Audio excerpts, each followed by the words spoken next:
এই কে আপনি? এই বেডে কি করছেন? ছি ছি ছি, শেষ পর্যন্ত একটা স্টাফের সাথে তুমি বেডে শুয়ে আছো? তোমার এতটা অধপতন কিভাবে হলো? আমিও তো কিছুই বুঝতে পারছি না। এই স্টাফ এই বেডে কিভাবে এলো? শুরু হয়েছে কনেপক্ষ আর বরপক্ষের ভিতরে কথা কাটাকাটি। আমার কথা এখনো টনটন করে ব্যথা করছে। এমন একটা অবস্থা হলো যে মারামারি লেগে যাবার মতো অবস্থা। উঠতে যাব তখন এই ছেলে, পালাচ্ছ কোথায়? দেখুন, আমি কিছু জানি না। আমার মাথায় কেউ আঘাত করলো, আমি নিচে পড়ে গেলাম। তারপর এখানে নিজেকে পেয়েছি। বিশ্বাস করুন, আমি কিছু জানি না। বললাম না এই মেয়ের চরিত্র ভালো না। তোমাকে বহুবার বারণ করেছি কিন্তু তুমি বিশ্বাস করোনি। এখন নিজের চোখে দেখলে বড় আব্বু তোমার হবু বৌমার চরিত্র। রাজ দেখলে তো তোমার হবু বউয়ের চরিত্র। এই মেয়ে, মুখ সামলে কথা বলো। তোমার সাহস কি করে হয় আমার চরিত্র নিয়ে কথা বলার? চুপ, একদম চুপ। তোমার জন্য আমার মান সম্মান সবকিছু শেষ হয়ে গেল।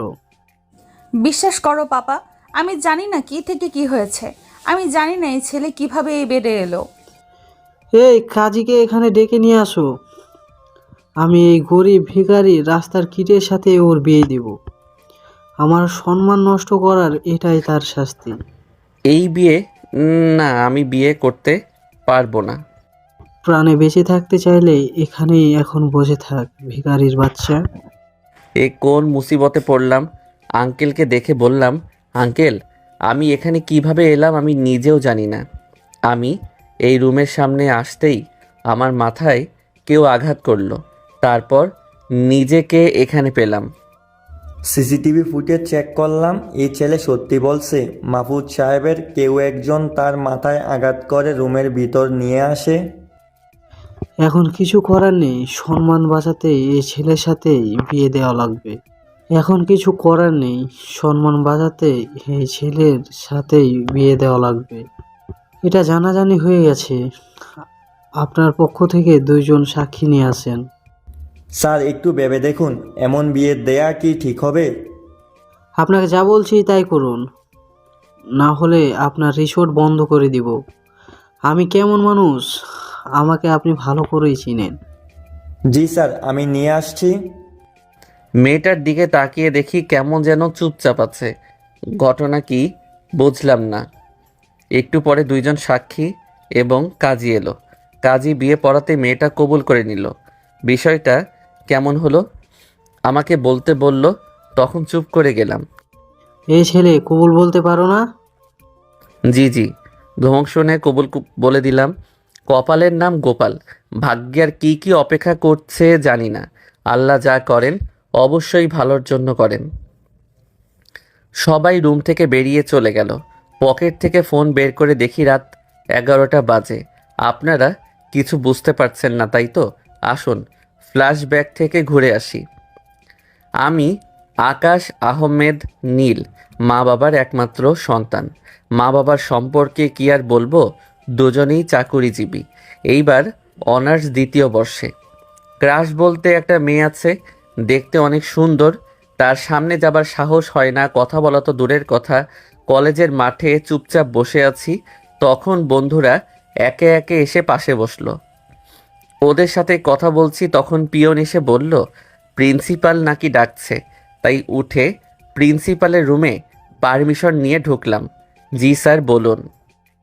গত 2 মাসের ফিস বাকি আছে, কখন ফিস দিবা? এমন চলতে থাকলে কিন্তু তোমাকে কলেজ থেকে বের করে দিব। তোমাকে এর আগে 2বার বলা হয়েছে, কিন্তু এখন পর্যন্ত টাকা জমা দিতে পারোনি। তুমি যদি বেতন দিয়ে নাই পড়তে পারবা, তাহলে আমাদের কলেজে ভর্তি হয়েছে কেন? সরকারি কলেজে ভর্তি হতে, অথবা নর্মাল কোনো কলেজে ভর্তি হতে। স্যার আমাকে সময় দেন, আমি আর কয়েকদিনের মধ্যেই ফিস দিয়ে দিব। এই মাস পার হলেই 3 মাসের ফিস বকেয়া হয়ে যাবে। তোমার বাবার নাম্বার দাও। জি, স্যারকে আব্বুর নাম্বার দিলাম। উনি ফোন দিলেন। আব্বু ফোন রিসিভ করতেই, আসসালামু আলাইকুম স্যার, আমি আপনার ছেলে কলেজ থেকে কলেজের প্রিন্সিপাল বলছিলাম।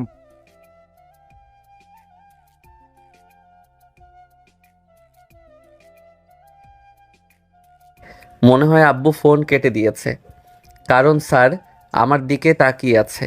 একটু তাকিয়ে থেকে বলল, তোমার আম্মুর নাম্বার দাও। জি। আম্মুর নাম্বার স্যারকে দিলাম। স্যার নাম্বার নিয়ে আম্মুকে ফোন দিল। ফোন রিসিভ করতেই, আসসালামু আলাইকুম ম্যাম, আমি আপনার ছেলের কলেজের প্রিন্সিপাল বলছিলাম। আপনি ওর আব্বুকে ফোন দেন, আমি একটা মিটিংয়ে বিজি আছি। আম্মু ফোন কেটে দিতেই স্যার আমার দিকে তাকিয়ে আছে। স্যার কখন ঠিকমতো তাদের সাথে কথা বলেছে আমি নিজেও জানি না। আপনি কিভাবে তাদের সাথে কথা বলবেন? তাদের ভুলের কারণে আমি আজ পৃথিবীতে না পেয়েছি কখনো তাদের আদর, না পেয়েছি ভালোবাসা, না পেয়েছি স্নেহ।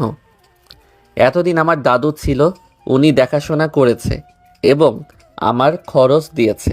3 মাস আগে উনি মারা যাবার সাথে সাথে আমার সব কিছু তছনছ হয়ে গেছে। আমার সব কিছু থেকেও নেই। আমি কেমন আছি, কোথায় আছি, তারা কখনো খোঁজ নেয় না। আমার খরচ বহন করবে এটা তো অনেক দূরের কথা। স্যার আপনি পারমিশন দিলে আমি যেতে পারি, আর টিসি দিয়ে দিবেন, আমি কলেজ থেকে চলে যাব।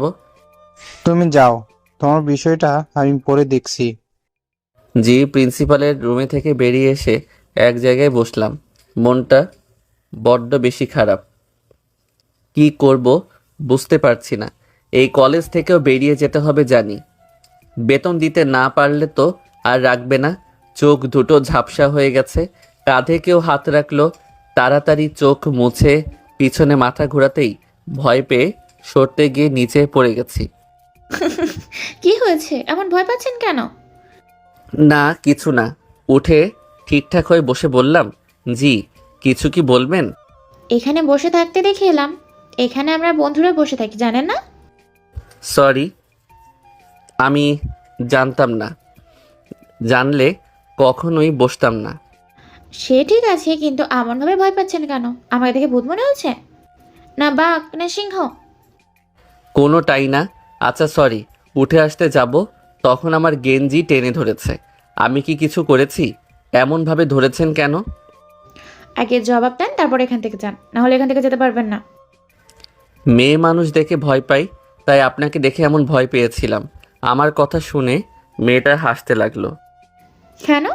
মেয়েরা আবার আপনারা কি করলো? মেয়েদের এমনভাবে ভয় পাওয়ার কি আছে? জানি না। এখন আপনি ছাড়েন না প্লিজ। গেঞ্জি ছেড়ে দিতেই দ্রুত হেঁটে চলে আসি বন্ধুদের কাছে। যারা, ছেলেটা কে রে?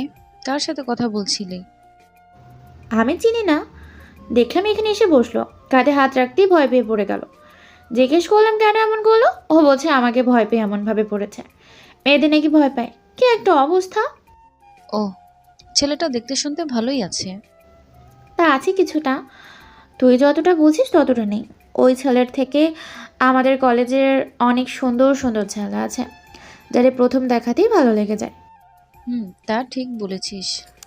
সব নিজ নিজ গার্লফ্রেন্ড নিয়ে বসে আছে, আর আমি সিঙ্গেল।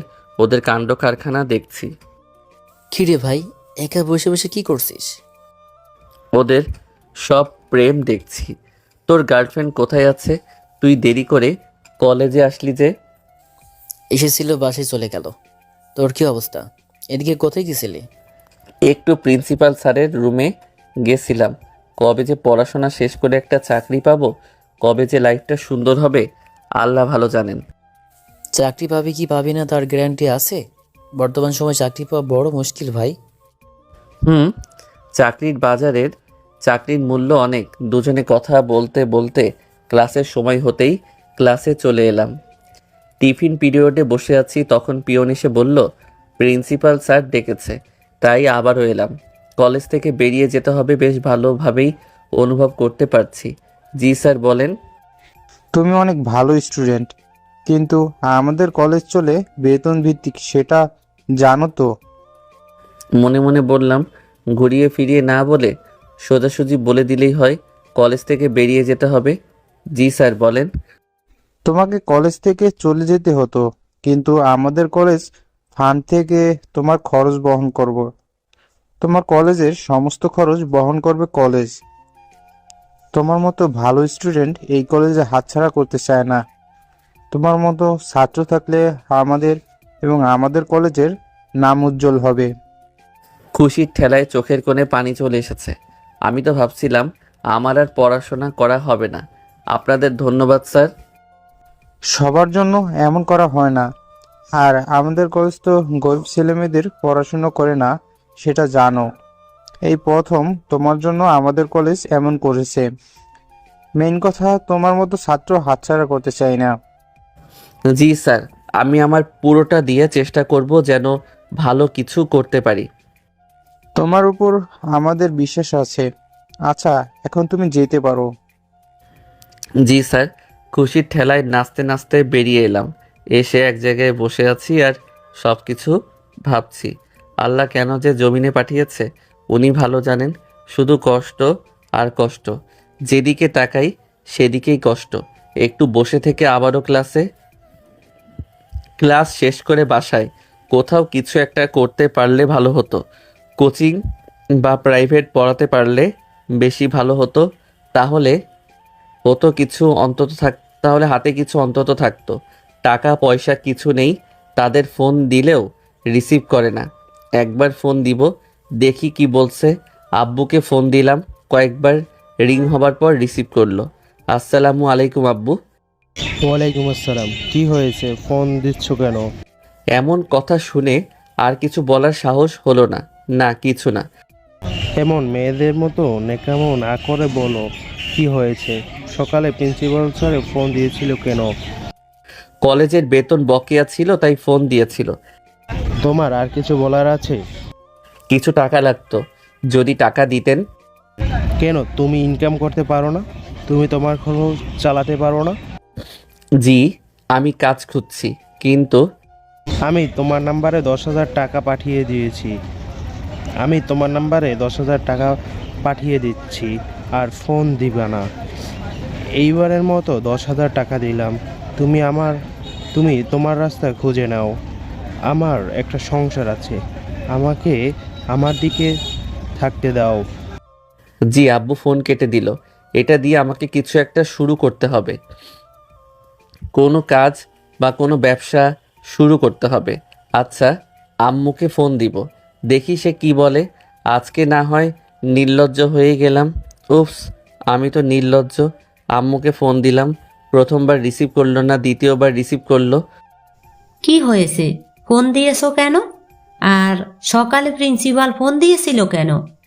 কলেজের বকেয়া বেতন রয়েছিল, তাই। তোমাকে প্রাইভেট কলেজে কে পড়তে বলেছিল? সরকারি কলেজ ছিল না? নর্মাল কলেজ ছিল না? ছিল, কিন্তু কিন্তু কি? তুমি আমাকে আর কখনো ফোন দিবা না। আমার হাজবেন্ড জানলে আমাকে বকা দিবে, আমার সাথে খারাপ ব্যবহার করবে। তোমার জন্য আমি বকা খেতে পারবো না। আজকের পর থেকে আমাকে কখনো ফোন দিবা না। জি ঠিক আছে। তোমার অ্যাকাউন্টে আমি টাকা পাঠিয়ে দিচ্ছি। আজকের পর থেকে আর কখনো আমাকে ফোন দিবা না। বিকাশ নাম্বার দিয়ে দাও। জি, এটাই বিকাশ নাম্বার। অ্যাকাউন্টে 7,000 টাকা ঢুকলো। বাহ, আজকে মনে হচ্ছে আমার কপাল ভালো আছে। কোনো কিছু তো আমাকে করা লাগবে, না হলে এই সমাজে বেঁচে থাকা বড় মুশকিল হয়ে যাবে। এই টাকা দিয়ে কি হবে? না কোনো ব্যবসা, না কিছু করা যাবে। কোনো কাজ খুঁজে বের করতে হবে। এমন চুপচাপ বসে থাকলে চলবে না। বের হলাম কাজের খোঁজে। শুধু শুধু এমনভাবে টাকা বসে বসে খেলে আমার চলবে না। টাকাগুলো উঠিয়ে জমা রাখি। বাসা থেকে বেরিয়ে চলে আসি বাইরে। কোচিং করাতে পারলে বেশি ভালো হতো। মিনিট কিনে তারপর প্রতিটা কোচিং সেন্টারে ফোন দিয়ে জিজ্ঞেস করি তাদের কোনো শিক্ষক লাগবে কিনা। যেই ভাবা সেই কাজ। আমি মিনিট নিয়ে ফোন দেওয়া শুরু করলাম, কিন্তু সবার একই কথা, লাগবে না। আমাদের শহরে এতগুলো কোচিং সেন্টার আছে, জানাই ছিল না। এটাই শেষ দেখা যাক কি বলে। ফোন দিলাম, কয়েকবার রিং হবার পর রিসিভ করলো, কিন্তু ওখানেও হলো না। আমার ফ্রি টাইমে কি কাজ করতে পারি, ওভার টাইমে কি কাজ করতে পারি, একটু ভেবে দেখি কি করা যায়। এমন কোনো কাজ হতে পারে? উপস, পাগল হয়ে যাওয়া লাগবে দেখছি। কি রে, এখানে দাঁড়িয়ে আছিস কেন? কিছু কি হয়েছে? না, কিছু হয়নি, এমনিতেই দাঁড়িয়ে আছি। তুই এই দিকে কি করিস? এমনি এলাম। কোনো সমস্যা হয়েছে? ইদানিং তোকে কেমন চিন্তিত দেখাচ্ছে। না রে, তেমন কিছু না, একটা কাজ খুঁজছি, এই আর কি। যা ছিল প্রায় সব টাকা শেষ। কোচিং সেন্টারগুলোতে ফোন দিয়ে দেখছিলাম যে তাদের শিক্ষক লাগবে কিনা, কিন্তু কোথাও হলো না। পড়াশোনার পাশাপাশি পার্ট টাইম কোনো জব করতে হবে। নাজিমের বাবার রিসোর্টে গিয়ে দেখতে পারিস। নাজিম বলছিল যে ওর বাবার রিসোর্টে কয়েকজন লোক লাগবে। কি বলিস? আগে বলবি তো, আমি এখনই ওর বাবার সাথে কথা বলবো। চল তুই আমার সাথে, যদি কাজটা হয়ে যায় তাহলে তোর জন্য ট্রিট আছে। এমনিতে তোর কাছে টাকা পয়সা নেই, আবার তুই ট্রিট দিবি? আচ্ছা চল, দেখা যাক কি হয়। দুজনে ওর বাইকে উঠে চলে আসি নাজিমের বাবার রিসর্টে। দেখি নাজিমের বাবা নেই, ওনার ম্যানেজার আছে। ম্যানেজারকে জিজ্ঞেস করতেই বলে ভিতরে আছে। তাই আমরাও ভিতরে এলাম। আসসালামু আলাইকুম আঙ্কেল। নাজিমের বাবা আমাকে না চিনলেও তুহিনকে ভালো করেই চিনে। তোমরা কি মনে করে সব কিছু ঠিক আছে তো? জি আলহামদুলিল্লাহ, সব ভালো। আঙ্কেল, আপনার রিসোর্টে কোনো কাজ আছে? কার জন্য কাজ খুঁজছো? আমার জন্য পার্ট টাইম কোনো কাজ আছে? যদি থেকে থাকে তাহলে একটা কাজ দেন, বড্ড প্রয়োজন। কেন, তোমার আব্বু আম্মু কি তোমার বাসা থেকে বের করে দিয়েছে? না, তেমন না আঙ্কেল। যদি কাজটা দিতেন তাহলে অনেক ভালো হয়। যদি পার্ট টাইম কোনো কাজ থাকে তবেই, কারণ আমার কলেজ আছে। দেওয়া যাবে, কিন্তু এত প্রয়োজন কেন বুঝলাম না। ধন্যবাদ আঙ্কেল, সময় হলে কোনো একদিন বলবো। তবে আমি, আমার বাবা মা নেই, এতিম বলতে পারেন। ও আচ্ছা, তুমি ম্যানেজারের কাছে যাও, আমি ফোন করে দিচ্ছি। জি আঙ্কেল। ওখান থেকে ম্যানেজার স্যারের কাছে এলাম। উনি আগামীকাল থেকে আসতে বললো, আর বলল 3 দিন একটু ট্রেনিং দিবেন। সে যাই হোক, একটা পার্ট টাইম জব তো হলো। কি এখন তো ট্রিট দিবি নাকি? দিব যখন বলেছি, তখন চলো একটা ফাস্ট ফুডের দোকানে। বড় কোনো রেস্টুরেন্টে যাবার কথা বলিস না ভাই, জানিস তো আমার অবস্থা। আচ্ছা তুই যা, খাওয়াবি খাওয়াস। চল। তুহিনের বাইকের পিছনে উঠে লেকের পাড়ে এলাম। একটা ফাস্ট ফুডের দোকানে এসে 2টা বার্গার অর্ডার দিয়ে বসলাম। খাওয়া দাওয়া শেষে তুহিন চলে গেল। উঠে বিল দিয়ে নামাজ পড়ে বাসায়। পরের দিন রিসর্টে এলাম। 3 দিন ট্রেনিং নিলাম। ট্রেনিং শেষ করে আমার কাজ শুরু। কয়েক মাস কেটে গেল। এর ভিতরে আমার 2য় বর্ষ শেষ হয়েছে এবং ছুটি শেষে আমার কলেজও খুলে গেছে। কলেজে যাওয়া এবং বিকেল থেকে রাত পর্যন্ত ওভারটাইম জব। যদিও সব কিছু সামলানো কঠিন হয়ে যাচ্ছে। ঠিক মতো ঘুমাতে পারছি না, পড়াশোনাতেও ব্যাঘাত ঘটছে, কিন্তু যেমনভাবেই হোক আমাকে সব কিছু মেনটেন করতেই হবে। হাই। হ্যালো, কেমন আছেন? এই তো ভালো, তোমাদের কি অবস্থা? এ তো ভালো। কিছু কি বলতেন? এটা আমাদের ফ্রেন্ড, তাই না? জি, কিছু কি হয়েছে? আকাশ কি কিছু করেছে? আরে না, এত ঘাবড়ানোর কিছু নেই। ঘুরে ঘুরে সুন্দর দেখে তাই এলাম। দেখেন আপু, আপনি মিথ্যা বলবেন না। আমি কখন এমন করলাম? আপনি তো আমার দিকে ঘুরে ঘুরে দেখেন। কেন এমনভাবে দেখে সেটাই জিজ্ঞেস করতে এলাম। আপনি জানলে কিভাবে আমি আপনার দিকে ঘুরে ঘুরে দেখি? তার মানে আপনি আমার দিকে ঘুরে ঘুরে দেখেন? না, আমি আপনার দিকে দেখি না। প্লিজ শুধু শুধু মিথ্যা বলবেন না। আচ্ছা, আমি মিথ্যে বলছি? আমি এখানে এমনি এমনি এসেছি। কেন অস্বীকার করছিস? স্বীকার করে নিতে সমস্যা কোথায়? আর দেখতেই পারিস, তাই না? ঠিকই তো, স্বীকার করে নিতে সমস্যা কোথায়? সাহস আছে যে স্বীকার করবে? না, তোর এমনভাবে তাকানো উচিত হয়নি। আকাশ, তুই কি বামুন হয়ে চাঁদ ধরতে চাস? মুস্তাফিজ, এসব কেমন কথা? তুই এমনভাবে বলতে পারিস না। হ্যাঁ, গরিবদের বললেও সমস্যা। ওর কি যোগ্যতা আছে যে ভাইস প্রিন্সিপালের মেয়ের দিকে তাকায়? না বড়লোকের মেয়ে পটিয়ে বড়লোক হতে চায়? তুই কি এখন বেশি বেশি বলছিস না? তোর এমনভাবে অপমান করার তো আমি কারণ দেখি না। ওর প্রতি তোর এত দরদ কেন আমি বুঝি না। আকাশ আমাদের বন্ধু। আকাশের উপর তোর রাগ কিসের বলবি? তোর তো কিছু করেনি। এসব কি হচ্ছে? কিছু তো বুঝলাম না। আপনার বুঝে কাজ নেই, আপনি দয়া করে যান প্লিজ। থাক, তোদের ঝগড়া করার প্রয়োজন নেই। ওখান থেকে এসে এক জায়গায় চুপচাপ বসে থাকলাম। আমার বন্ধুদের ভিতরে কত রকমের বন্ধু, যদিও তুহিন শুধু আমার ভালো বন্ধু। নাজিম, মুস্তাফিজ, মুনিরা এরা তুহিনের ভালো বন্ধু, আমার নয়। ওরা আবার একটু বড়লোকস বেশি, অহংকার বেশি। কেন জানি আমাকে তারা সহ্য করতে পারে না। পাশে কেউ বসেছে, মাথা উঁচু করে দেখি ওই মেয়েটা।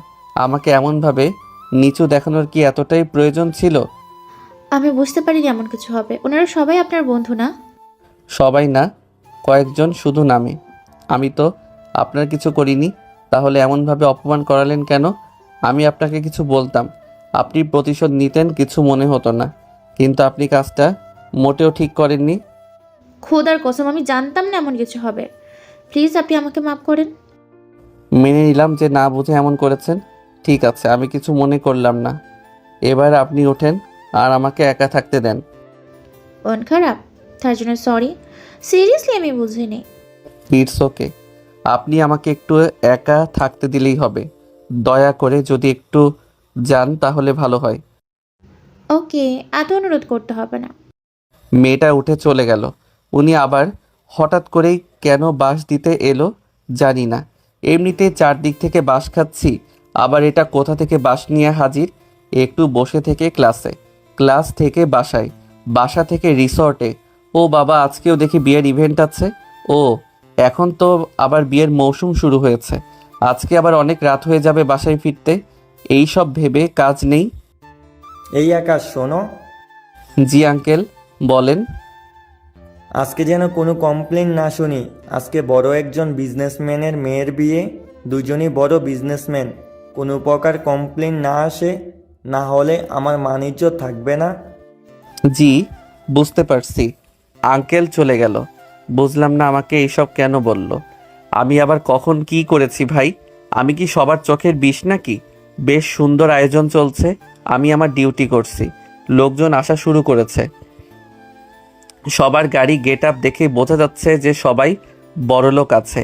এমন টাকা পয়সাও হবে না, এমনভাবে বিয়েও হবে না। আর বর্তমানে স্বর্ণের যেই দাম, ভাগ্যে বিয়ে নেই। রাতে ম্যানেজার বর আর কনের রুমে ড্রিঙ্কস আর ফলমূল দিয়ে পাঠিয়েছে। এই জবের জন্য আর কি করতে হবে আল্লাহ মালুম। তারা বাসর করবে না এই সব ছাইপাস খাবে? এখনও বিয়েও হয়নি, তার আগে সব কিছু রেডি করে রাখতে হচ্ছে। রুমের সামনে আসতেই মাথায় কেউ আঘাত করলো। চোখে সরিষার ফুল দেখতে লাগলাম। চোখ খুলতে আকাশ থেকে পড়েছি। এইসব লোকজন কে, কারা এইসব? আমি বেডে কি করছি? পাশে তাকিয়ে দেখি একটা মেয়ে শুয়ে আছে। এইসব কি? হবু যে বর আমার দিকে অগ্নি দৃষ্টিতে তাকিয়ে আছে, কোণে ঘুমিয়ে আছে। মেয়েটার শরীরে মোচড় দিয়ে ঘুম থেকে উঠল। নাম শুনেছিলাম, নওশিন। এক পলক দেখেছিলাম মেয়েটা অনেক সুন্দর, এখন সে আমার পাশে শুয়ে আছে। এরপর তো আপনারা জানেনই। চলুন এখন গল্পে আসা যাক। আমি বসে বসে চিন্তা করছিলাম আমার সাথে কি হচ্ছে। তখন নওশিন, মানে যার সাথে আমার মাত্র বিয়ে হইল, সে বলল, এই ছেলে, চলো ওদের বিয়ে দেখি। হ্যাঁ, আমি কিছুই বুঝলাম না। এইসব কি হচ্ছে আমাকে বলবেন? আরে যেই মেয়ে আমার চরিত্রের উপর দাগ দিচ্ছেন না, সেই মেয়ে এই সব করেছে। আমার ড্রিঙ্কসের সাথে কিছু মিশিয়েছে আর আপনার মাথায় মেরে অচেতন করে আমার সাথে ফাঁসিয়ে দিয়েছে। মানে সব কিছু সেই মেয়ে করেছে। কিন্তু আমি কেন? আমি কার পাকা ধানে মই দিয়েছি যে আমার সাথে এমন করলো? ওই মেয়ে মানে আমার যে বর হতো তাকে ভালোবাসে, কিন্তু বিয়ে হচ্ছিল আমার সাথে, তাই এমন জগা খিচুড়ি করেছে। কিন্তু আপনি এত খুশি কেন? আপনার খুশি হবার কারণ খুঁজে পাচ্ছি না। আরে ওই ছেলেকে আমারও পছন্দ না, যা হয়েছে ভালোই হয়েছে। ওই ছেলের থেকে চাইলেও মুক্তি পেতাম না, কিন্তু আপনার থেকে যে কোনো সময় মুক্তি পেয়ে যাব। ও, মাথা এখনো টনটন ব্যথা করছে। মাথা ধরে উঠে আসতে যাব, তখন মেয়েটা উঠে বলল, সম্ভবত তাদের বিয়ে হচ্ছে, চলেন তাদের বিয়ে দেখি। এই মেয়ে কি পাগল? আমার মনে হয় মাথার কয়েকটা তার কেটে গেছে। আমাকে আমার কাজ করতে হবে। আপনার বিয়ে দেখার শখ, আপনি দেখেন। আমি গেলাম। আচ্ছা চলেন, আপনার সাথে পরে কথা বলা যাবে। জি। রুম থেকে বেরিয়ে চলে আসি বাইরে। যা কাজ তাই করতে লাগলাম। সত্যি সত্যি দেখি ওই মেয়ে কোণে সাজে বসে আছে। অনেক লোকজন কেমন যেন আমার দিকে বাঁকা চোখে তাকাচ্ছে। তাতে আমার কি? আমি কি অপরাধী নাকি? এইসব মানুষদের বুঝি না রাতে কেন বিয়ে করছে। আরে ভাই, রাতটা এনজয় করবে তা না করে বিয়ে করছে। আচ্ছা, এরা বাসর রাতের বদলে কি বাসর দিন করবে? যদিও এতক্ষণ সব বিয়ে হয়ে যায়, আজকে মনে হয় এই ঝামেলার জন্য দেরি হয়েছে। আঙ্কেলকে দেখে ওনার কাছে গিয়ে বললাম, আঙ্কেল সরি, বিশ্বাস করেন আমি জানি না কিভাবে এইসব হয়েছে। তোমাকে ফাঁসানো হয়েছে। সিসিটিভি ফুটেজে আমি সাথে সাথে গিয়ে দেখেছি। ওই ব্যক্তিগুলোকে বোঝা যাচ্ছে না, তবে সব কিছু পরিকল্পিত সেটা জানি। সে যাই হোক, যা হবার হয়েছে, এখন গিয়ে তুমি তোমার কাজ করো। জি। তারপর চলে এলাম যেখানে বিয়ে হচ্ছে সেখানে। আসতেই কে যেন আমার গালে 2টা থাপ্পড় দিল। ট্রে থেকে ড্রিঙ্কস নিয়ে আমার মুখের উপর ছুঁড়ে মারল। মুখ মুছে সামনে তাকিয়ে দেখি একটা মেয়ে। আমি আবার কি করলাম? ছোট লোকের বাচ্চা, তোর সাহস কি করে হলো আমার বোনকে বিয়ে করার? ও, এটা কনের ছোট বোন। কিন্তু আমি কি অপরাধ করলাম? আমাকে ফাঁসিয়ে দিয়ে আমার উপর অত্যাচার। আল্লাহ আরও কত কি সহ্য করাবে। আমাকে ফাঁসিয়ে দিয়ে আমাকে এগুলো শুকাচ্ছেন। আমি আবার কি করলাম? গলার আওয়াজ নিচে করে রাখ, ভিখারির বাচ্চা। আমার বোনকে বিয়ে করার তোর যোগ্যতা কি আছে রে, ভিখারির বাচ্চা? পিছনে ফিরে চলে আসতে যাব, তখন নিচে পড়ে গেলাম। কেউ আমাকে লাথি দিয়েছে। কাছের গ্লাস আর ট্রে পড়ে ভেঙে গেল। এখন এগুলোর দাম পকেট থেকে বেরিয়ে যাবে। উঠে পরিষ্কার করে এসে এক জায়গায় চুপচাপ বসলাম। চোখ দিয়ে পানি বেরিয়ে গেল। আমার অপরাধটা কি? না কারো ক্ষতি করেছি, না কিছু করেছি, তারপরও আমার সাথে এইরকম হচ্ছে কেন? আকাশ, কি হয়েছে? এমনভাবে বসে আছো কেন? আঙ্কেলের কণ্ঠ শুনে উঠে দাঁড়িয়ে গেছি। আঙ্কেল, আমাকে আজকে ছুটি দিবেন? আমার দিনটা ভালো যাচ্ছে না। আমার কাছে 4টা গ্লাস আর ট্রে ভেঙে গেছে, ওটার দাম আগামীকাল জমা দিয়ে দিব। কি হয়েছে তোমার? ড্রেস ভিজা কেন? পড়ে গিয়ে এমন হয়েছে। যদি আজকে ছুটি দেন তাহলে অনেক ভালো হয়। অনেক বড় ইভেন্ট, কিভাবে আজকে ছুটি দেই? আচ্ছা, তুমি ভিতরে দেখো, আর যারা ভিতরে তাদের কাউকে পাঠিয়ে দাও। যাও গিয়ে পোশাক চেঞ্জ করে নাও। আজকে দৌড়ের উপর আসি, বুঝতেই পারছো। জি। ওখান থেকে স্টাফ রুমে এসে চেঞ্জ করে নিলাম। বেশ কিছুক্ষণ পরে, আপু, তুমি এমন করতে পারি কিভাবে? আব্বুর মান সম্মান সব কিছু শেষ করে দিলে। তোমার রুচিতে কিভাবে ওই রকম ছেলে এলো? আমাদের ফাঁসানো হয়েছে, আর যা হয়েছে ভালোই হয়েছে। ওই ছেলের থেকে তো আমি বেঁচেছি। তুমি যেন আর বাসায় না যাও সেটা বলে দিয়েছে। আজকের পর থেকে ওই বাসার দরজা তোমার জন্য বন্ধ। হ্যাঁ, বললেই হলো নাকি? আমার কোনো দোষ নেই, আমি কোনো অপরাধ করিনি। তাহলে শাস্তি পাবো কেন? গেলেই বুঝতে পারবে কি হবে না হবে। বাই দ্য ওয়ে, ওই ছোট লোকের বাচ্চা যেন আমার চোখের সামনে না পড়ে, না হলে ভালো হবে না বলে দিলাম। ওই ছেলে আবার তোর বা তোদের কি করলো? আর কি করবি তুই? এটা মনে রাখ, ওটা তোর দুলাভাই হয়। ওই ছোট লোকের বাচ্চাকে বলবো দুলা ভাই? হ্যাঁ, এতটাও খারাপ দিন আসেনি যে ওই ছেলেকে দুলা ভাই বলবো। তোর ইচ্ছে সেটা বড় কথা নয়, কথা হচ্ছে ওদের বেশ মানিয়েছে, তাই না? বেশ জুটি, 2 শয়তান মিলেছে ভালো। তোমার একটুও খারাপ লাগছে না? এত বড় লোক ছেলে তোমার থেকে হাতছাড়া হয়ে গেল। ওর থেকে কি বেশি সুখে রাখবে তোমাকে? একটুও আফসোস নেই। আম্মুকে আর কাউকে চোখে পড়ছে না। কোথায় সব? বাসায় চলে গেছে। এখানে কি জন্য থাকবে? অপমানিত হবার জন্য থাকবে? আর আব্বু যাবার আগে বলেছে যেন তুমি বাসায় না যাও, গেলে তোমাকে বাসা থেকে ঘাড় ধাক্কা দিয়ে বের করে দেবে। বাদ দেন, আমাকে এখন ওদের বিয়েটা এনজয় করতে দে। আমি ফুর্তিতেই আছি। বিয়ে শেষ হতে হতে রাত 4টা। যারা পাগল তারাই রাতে বিয়ে করে। ঘুমের 14টা বাজিয়ে সব এনজয় করছে। আমি হলে খাওয়া দাওয়া সেরে উধাও হয়ে যেতাম। যদিও বিয়েটা 1:30 থেকে 2টার মধ্যে শেষ হয়ে গেছে, কিন্তু আর কিছু পাগল ছাগল আছে। তারা আছে যারা সব গোবর খাচ্ছে আর নাচছে। লোকজন অনেকটাই কমে গেছে, অল্প কিছু আছে। সব কিছু শেষ করতে করতে রাত 4টায় বেজে গেছে। আমার কাজ শেষ, আমি আর থাকবো না, এবার বাসায় গিয়ে ঘুমিয়ে পড়ি। হঠাৎ করেই মনে পড়ল আমার তো বিয়ে হয়েছে, কিন্তু আমার বউ কোথায়? ধুর, কিসের বউ? রিসর্টে থেকে বের হতে গিয়ে দেখি মেয়েটা দাঁড়িয়ে আছে। আপনার বাসায় যাননি? গিয়েছিলাম বাসায়, আমার কোনো জায়গা নেই, লাগেজ দিয়ে বের করে দিয়েছে। আমাদের দোষ কোথায়? শালা নিজের চলতে এদিক টানতে ওই দিক উদাম, আর এখন আরেকজন কাঁধে এসে পড়লো। আপনার এইসব নিয়ে যাব কিভাবে? এই যে আমার গাড়ি আছে, ব্যাগ পেছনে রাখা আছে, আমি শুধু আপনার জন্য অপেক্ষা করছি। কেন আপনার যাবার জায়গা নেই? আপনারা বড়লোক, শহরে কয়েকটা বাসা থাকবে, শত শত গাড়ি থাকবে। আপনি ফেসবুক লেখিকাদের চটি উপন্যাস পড়েন? শত শত গাড়ি থাকবে, বাড়ি থাকবে, মানে টাকা কি গাছের পাতা? টাকা কি গাছে ফলে? না মানে, আচ্ছা আমার বাড়িতে চলেন। আপনার আব্বু আম্মু কিছু বলবে না? না, আপনি চলেন, আমি রাস্তা বলে দিচ্ছি। আমি গাড়িতে উঠে বসলাম, উনি ড্রাইভ করতে লাগলো। আমার নাম আকাশ। আপনার নাম যেন কি? কেন, যখন বিয়ে পড়া ছিল তখন শোনেননি? আরে তখন মাথা কাজ করা বন্ধ করে দিয়েছিল। কে কি বলেছিল বুঝতেই পারিনি। আমার নাম আশফিকা নওশিন, শুধু নওশিন বলেই ডাকতে পারেন। আপনি কি এটাই জব করেন? ওটা আমার পার্ট টাইম জব। আমি একজন স্টুডেন্ট, অনার্স 3য় বর্ষের ছাত্র। আপনি? এটা কোনো কথা হলো? আমি আবার কি করলাম?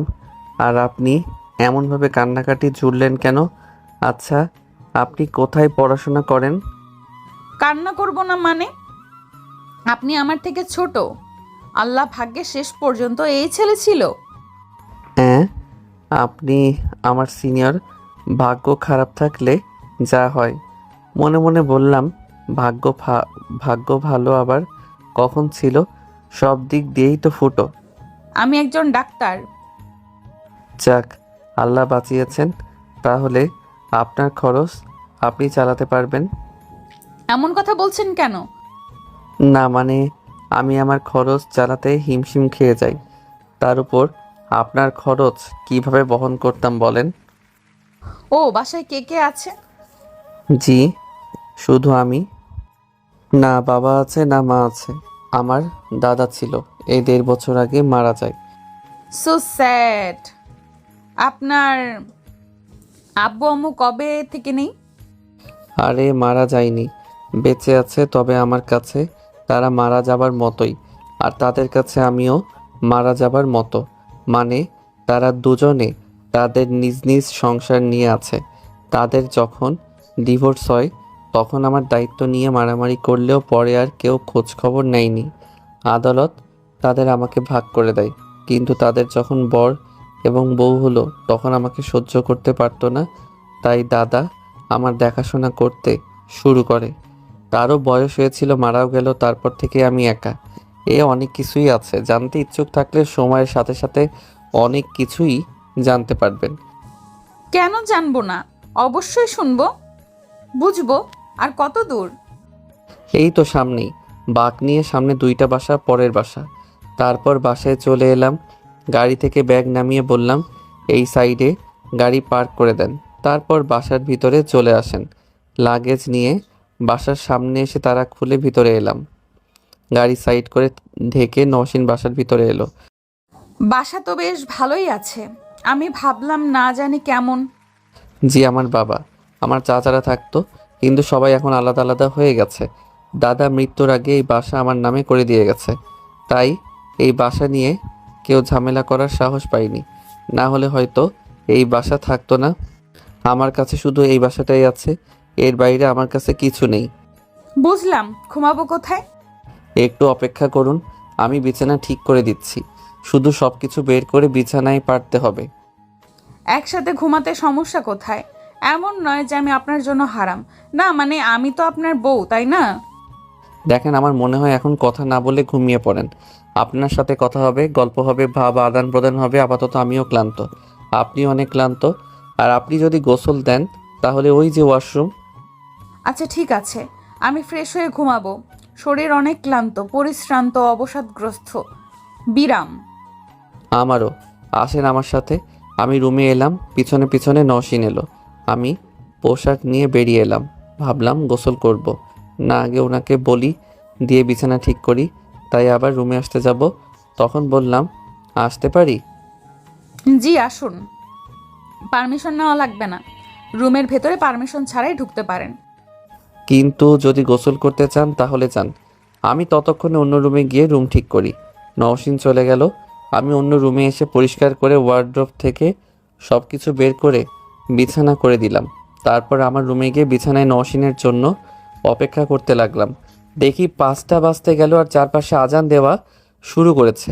কিছুক্ষণ পরে নওশিন আসলে বললাম, আসেন, ওই রুম ঠিক করা হয়ে গেছে, আপনার লাগেজ দিয়ে ওখানে রেখে দিয়েছি। মাথা নাড়িয়ে আমার পিছনে পিছনে এলো।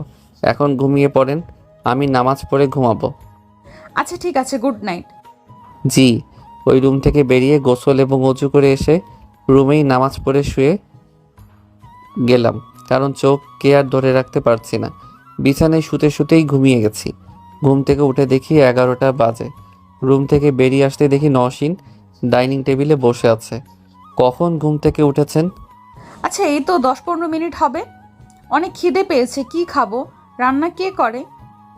জি আমি। ফ্রিজে কি রয়েছে আগে দেখি। রান্নাঘরে এলাম, পিছনে পিছনে নওশিন এলো। এটা রান্নাঘর? এমন অবস্থা মনে হচ্ছে এটা ডাস্টবিন। কিভাবে কি করেন? না আসলে একা মানুষ কখন কি সামাল দিব, হাতে সময় নেই। মাসে একবার করে একটু একটু করে পরিষ্কার করি। আপনি আমার সাথে হাত মেলান, আগে পরিষ্কার করব, তারপর রান্না বান্না হবে। এত নোংরা হলে চলে? বাসায় কি অবস্থা হয়ে আছে, রান্নাঘরের কি অবস্থা হয়ে আছে, ওয়াশরুমের কি অবস্থা হয়ে আছে। মাথা চুলকাতে চুলকাতে বললাম, আসলে এত পরিষ্কার করে কি হবে, অত সময় আমার নেই। কলেজ থেকে বাসা, বাসা থেকে জবে, জব থেকে বাসায় ঘুম, সময় পেলে রান্না, কখনো বাইরে যাই, আবার কখনো না খেয়ে থাকি, আবার পড়াশোনা তো আছেই। হয়েছে, আর কিছু বলতে হবে না। মানুষ এত নোংরা হতে পারে জানা ছিল না। আপনি এখন বাজারে যাবেন, তারপর ক্লিন করার জন্য সবকিছু নিয়ে আসবেন। কতগুলো টাকা আজকে খরচ হয়ে যাবে। এমন পরিবেশে থাকতে ভালো লাগছে? কিপটামি বাদ দিয়ে গিয়ে নিয়ে আসেন তো। আর এখানকার খাবারের মতো খিচুড়ি নিয়ে আসবেন। আমি যেখান থেকে খাই আপনার সেই খাবার পছন্দ হবে?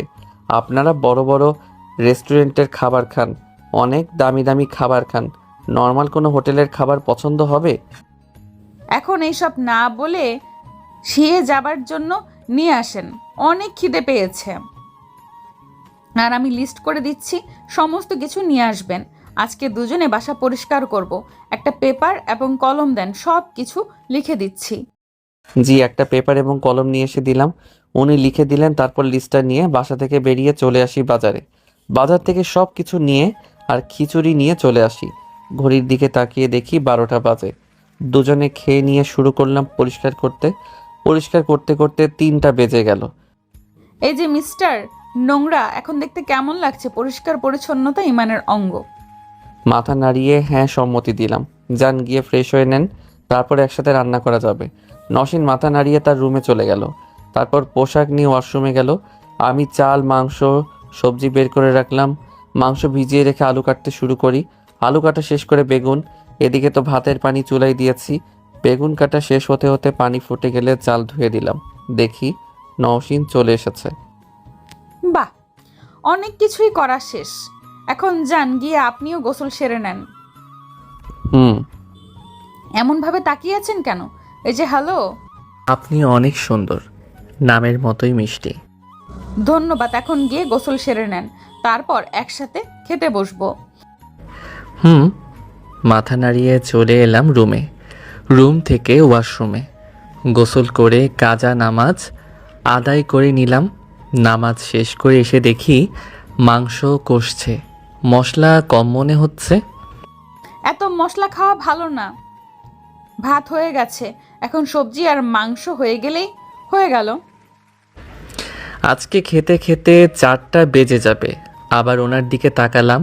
ভেজা চুলগুলো মাশাল্লাহ কোমর পর্যন্ত। ওনার চুল থেকে শ্যাম্পুর খুশবু ছড়াচ্ছে।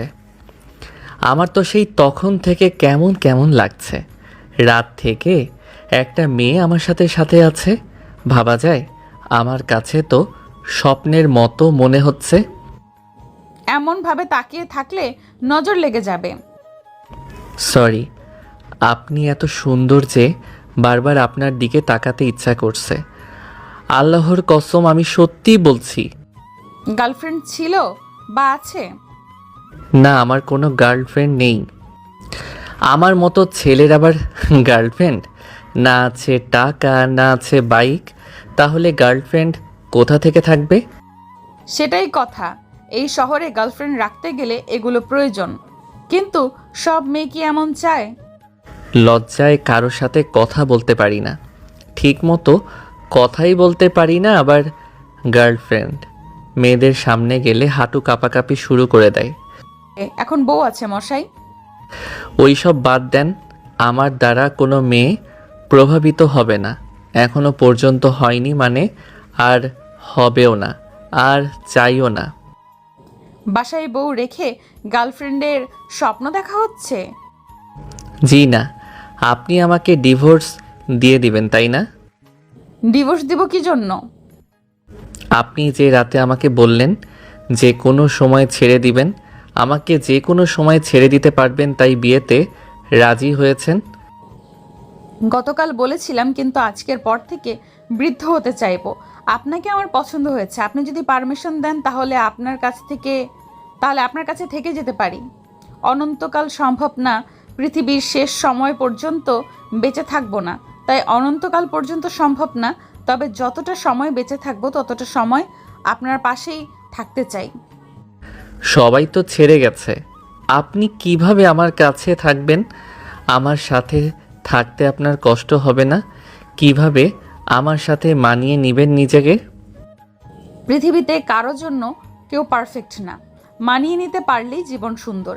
আমি যদি বলি আমি থাকতে পারবো, আমি সব মানিয়ে নিতে পারবো, তাহলে বলবো পৃথিবীর অষ্টম আশ্চর্য যদি কিছু হয়ে থাকে তাহলে এটা কোনোভাবেই সম্ভব না। আমি যদি বলি সম্ভব, চেষ্টা করলে সব কিছু সম্ভব। আমি তো আপনাকে সেভাবে জানি না, তাই বলতে পারছি না আপনি পারবেন কি পারবেন না। আপনার কনফিডেন্স দেখে মনে হয় আপনি পারবেন। আপনি যখন বলছেন আপনি থাকতে পারবেন, তবে অবশ্যই পারবেন। কিন্তু এমনভাবে তাকিয়ে থাকাতে আমার অনেক লজ্জা লাগছে। এমনভাবে তাকিয়ে থাকার কোনো কিছু নেই, তাই না? না, আসলে আপনার আব্বু আপনার উপর এতটা ক্ষিপ্ত কেন? এখানে তো আপনার কোনো ভুল ছিল না। আগে থেকেই বলে আসছি আমি ওই ছেলেকে বিয়ে করব না, আর গতকাল রাতে এমন একটা কাণ্ড ঘটে গেল, আর পাপা বুঝলো আমি সব কিছু করেছি, তাই আমার উপর এমনভাবে রাগান্বিত। এমনটা যে করেই হোক না কেন, তাকে ধন্যবাদ। কে এমন করেছে যদিও সেটা জানি। ও, জ্ঞান ফেরার পর যখন আপনাকে পাশে আর রুমের ভেতর লোকজন দেখি আমার কলিজা শুকিয়ে গেছিল। এতটাই ভয় পেয়েছিলাম যে আরেকটু হলেই হার্ট অ্যাটাক করতাম। এমনি মেয়েদের সাথে কথা বলতে ভয় পাই, আর আপনি আমার পাশে শুয়েছিলেন। মেয়েদের এত ভয় পাওয়ার কি আছে? যখন ক্লাস 9-এ ছিলাম তখন একজনকে আমার ভালো লেগে যায়। তাকে মনের কথা বলার পর সে তো মারের সাথে হেড স্যার অনেক মারে। সেই যে ভয় পাচ্ছিলাম, আর সেভাবে কোনো মেয়ের আশেপাশে যাইনি। পড়াশোনা, বাইরে একটু ঘোরাঘুরি, ফোনে গেম খেলার মধ্যেই সময় পার করেছি। তাই না? মেয়েটার ভয় তাহলে এখনো মনের ভেতরে আছে? শুধু ওই মেয়ে না, প্রতিটা মেয়েকে ভয় পাই, এমনকি আপনাকেও ভয় পাচ্ছি এবং পাবো। আমার কথা শুনে আমার দিকে ভুরু কুঁচকে তাকিয়ে বলল, আমাকে ভয় পাওয়ার কি আছে? আমার আম্মুর জন্য। এখানে আম্মু কোথা থেকে এলো? দেখা গেল আপনার সাথে কোনো কিছু নিয়ে একমত হলো না, ঝগড়া হলো, আপনি পুলিশকে বলে থানায় ভরে উদুম কেলানি খাওয়ালেন। আমার আম্মু তো তাই করতো।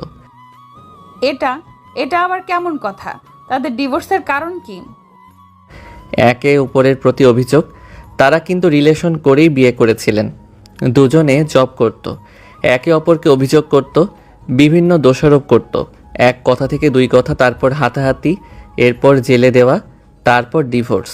আম্মুর জব হবার আগ পর্যন্ত সব কিছু ঠিকঠাক ছিল, কিন্তু যখন আম্মু জব পেয়ে গেল, তার ছেলে কলিগদের সাথে চলাফেরা করতে লাগলো।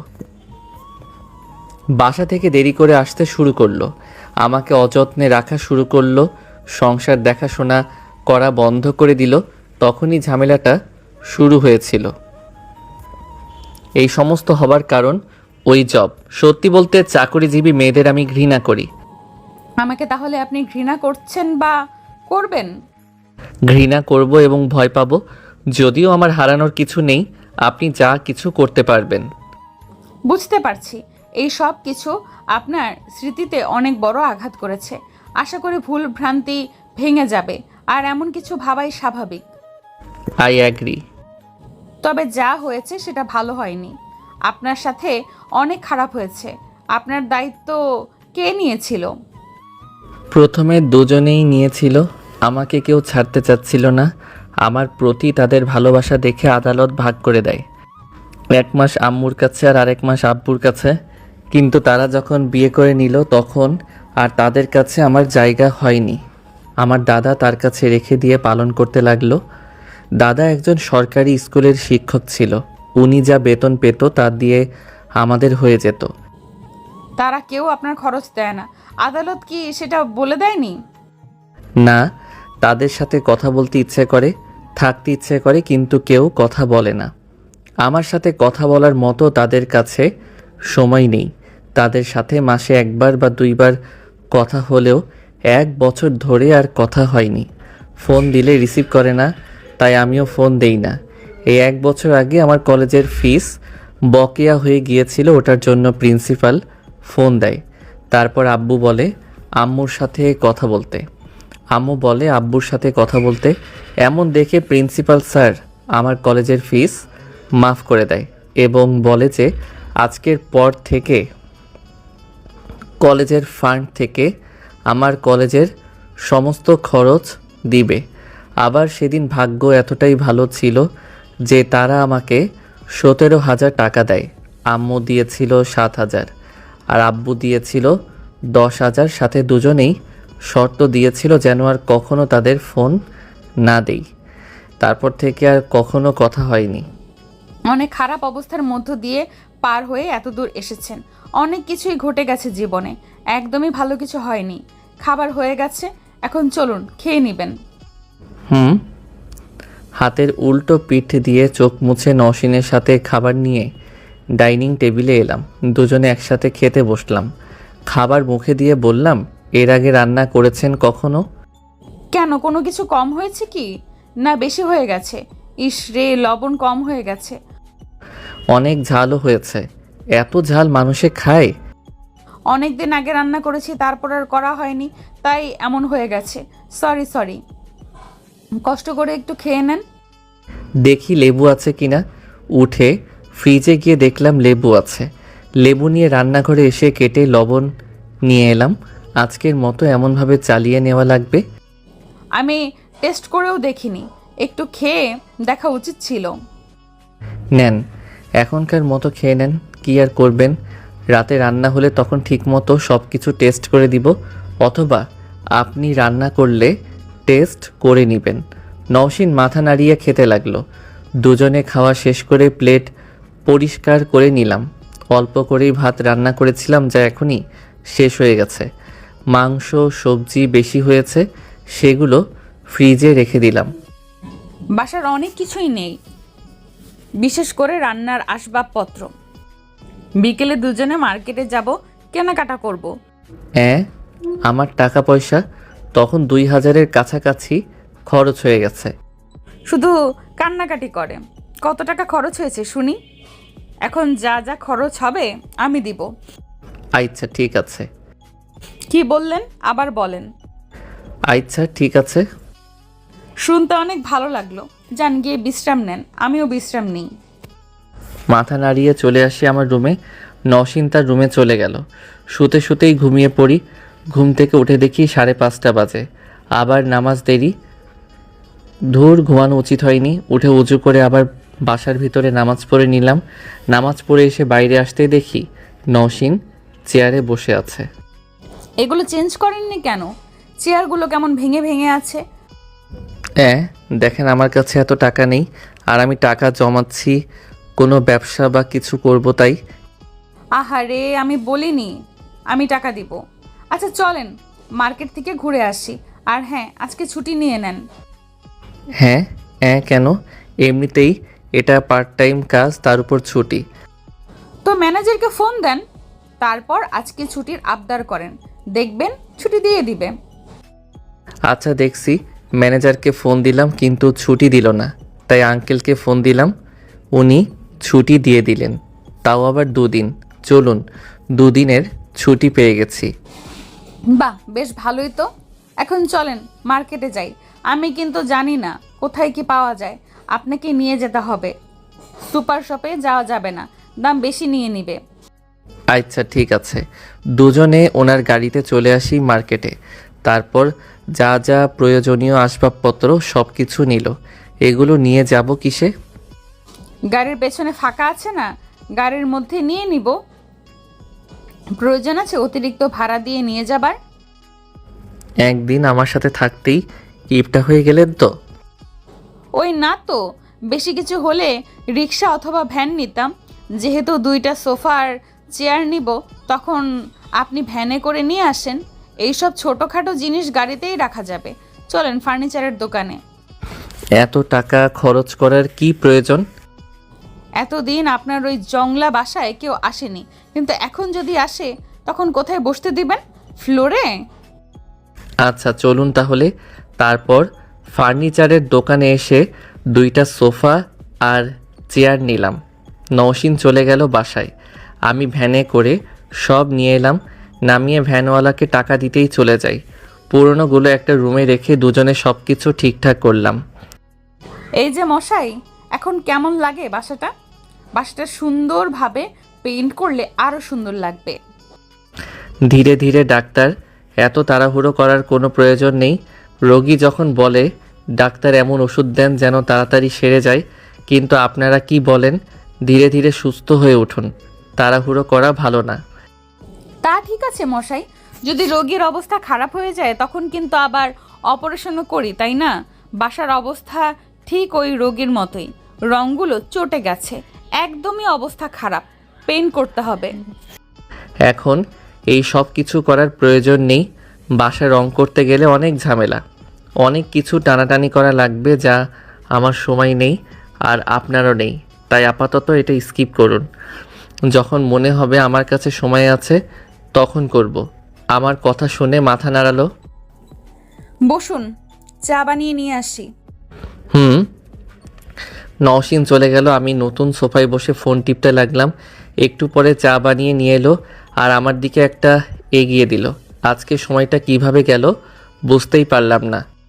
কাজের মধ্যে থাকলে এমনভাবে সময় পার হয়ে যায়। এখন আবার কে ফোন দেয়? সারাদিন কারো খোঁজ ছিল না, এখন ফোন দিচ্ছে। দেখুন, আপনার কোনো শুভাকাঙ্ক্ষী আছে, ফোন নিয়ে রিসিভ করলো। আমি আমার মতো ফোন টিপছি, উনি কারোর সাথে কথা বলছে।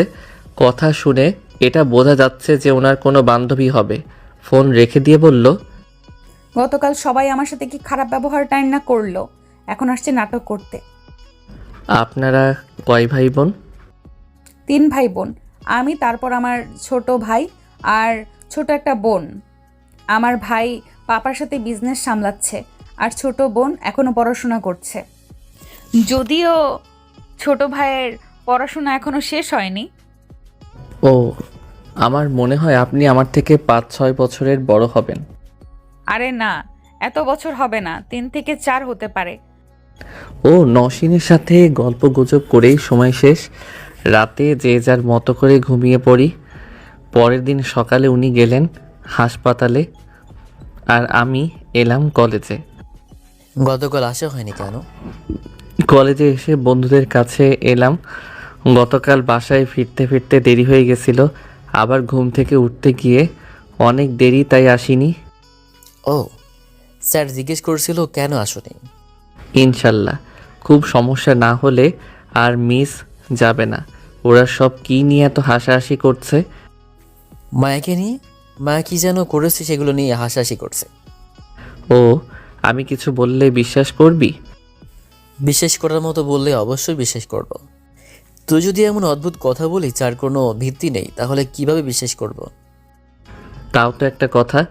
বিষয়টা নর্মাল নয়, তুই বিশ্বাস করবি না। আজকে সন্ধ্যায় আমার বাসায় আসিস, তাহলে বুঝতে পারবি কি হয়েছে। দেখ ভাই, প্যারানর্মাল হলে আমি নেই, বোঝে আছে দিনে বিশ্বাস না করলেও রাতে কিন্তু করি। হা হা হা। আরে সেই রকম কিছু না। আর আমি থাকতে ভয় কিসের? বিষয়টা ভয় পাওয়ার না, বিষয়টি হচ্ছে আশ্চর্য থেকে আশ্চর্য হবার। আল্লাহ ভালো জানেন কি দেখাবি তুই। আচ্ছা ঠিক আছে, সন্ধ্যায় না হলে তোর বাসায় যাব। কিন্তু তুই আজকে কাজ যাবি না? কাজে গেলে কি তোকে সন্ধ্যায় ডাকতাম? আজকে আমার ছুটি আছে। দুজনে কথা বলতে বলতে ওই মেয়ে এলো, মানে ভাইস প্রিন্সিপালের মেয়ে যারা। আবার কী জন্য এদিকে আসছে আল্লাহ ভালো জানেন। এই মেয়েকে তোকে পছন্দ করতে শুরু করেছে। আমার মনে হচ্ছে সেটাই হবে।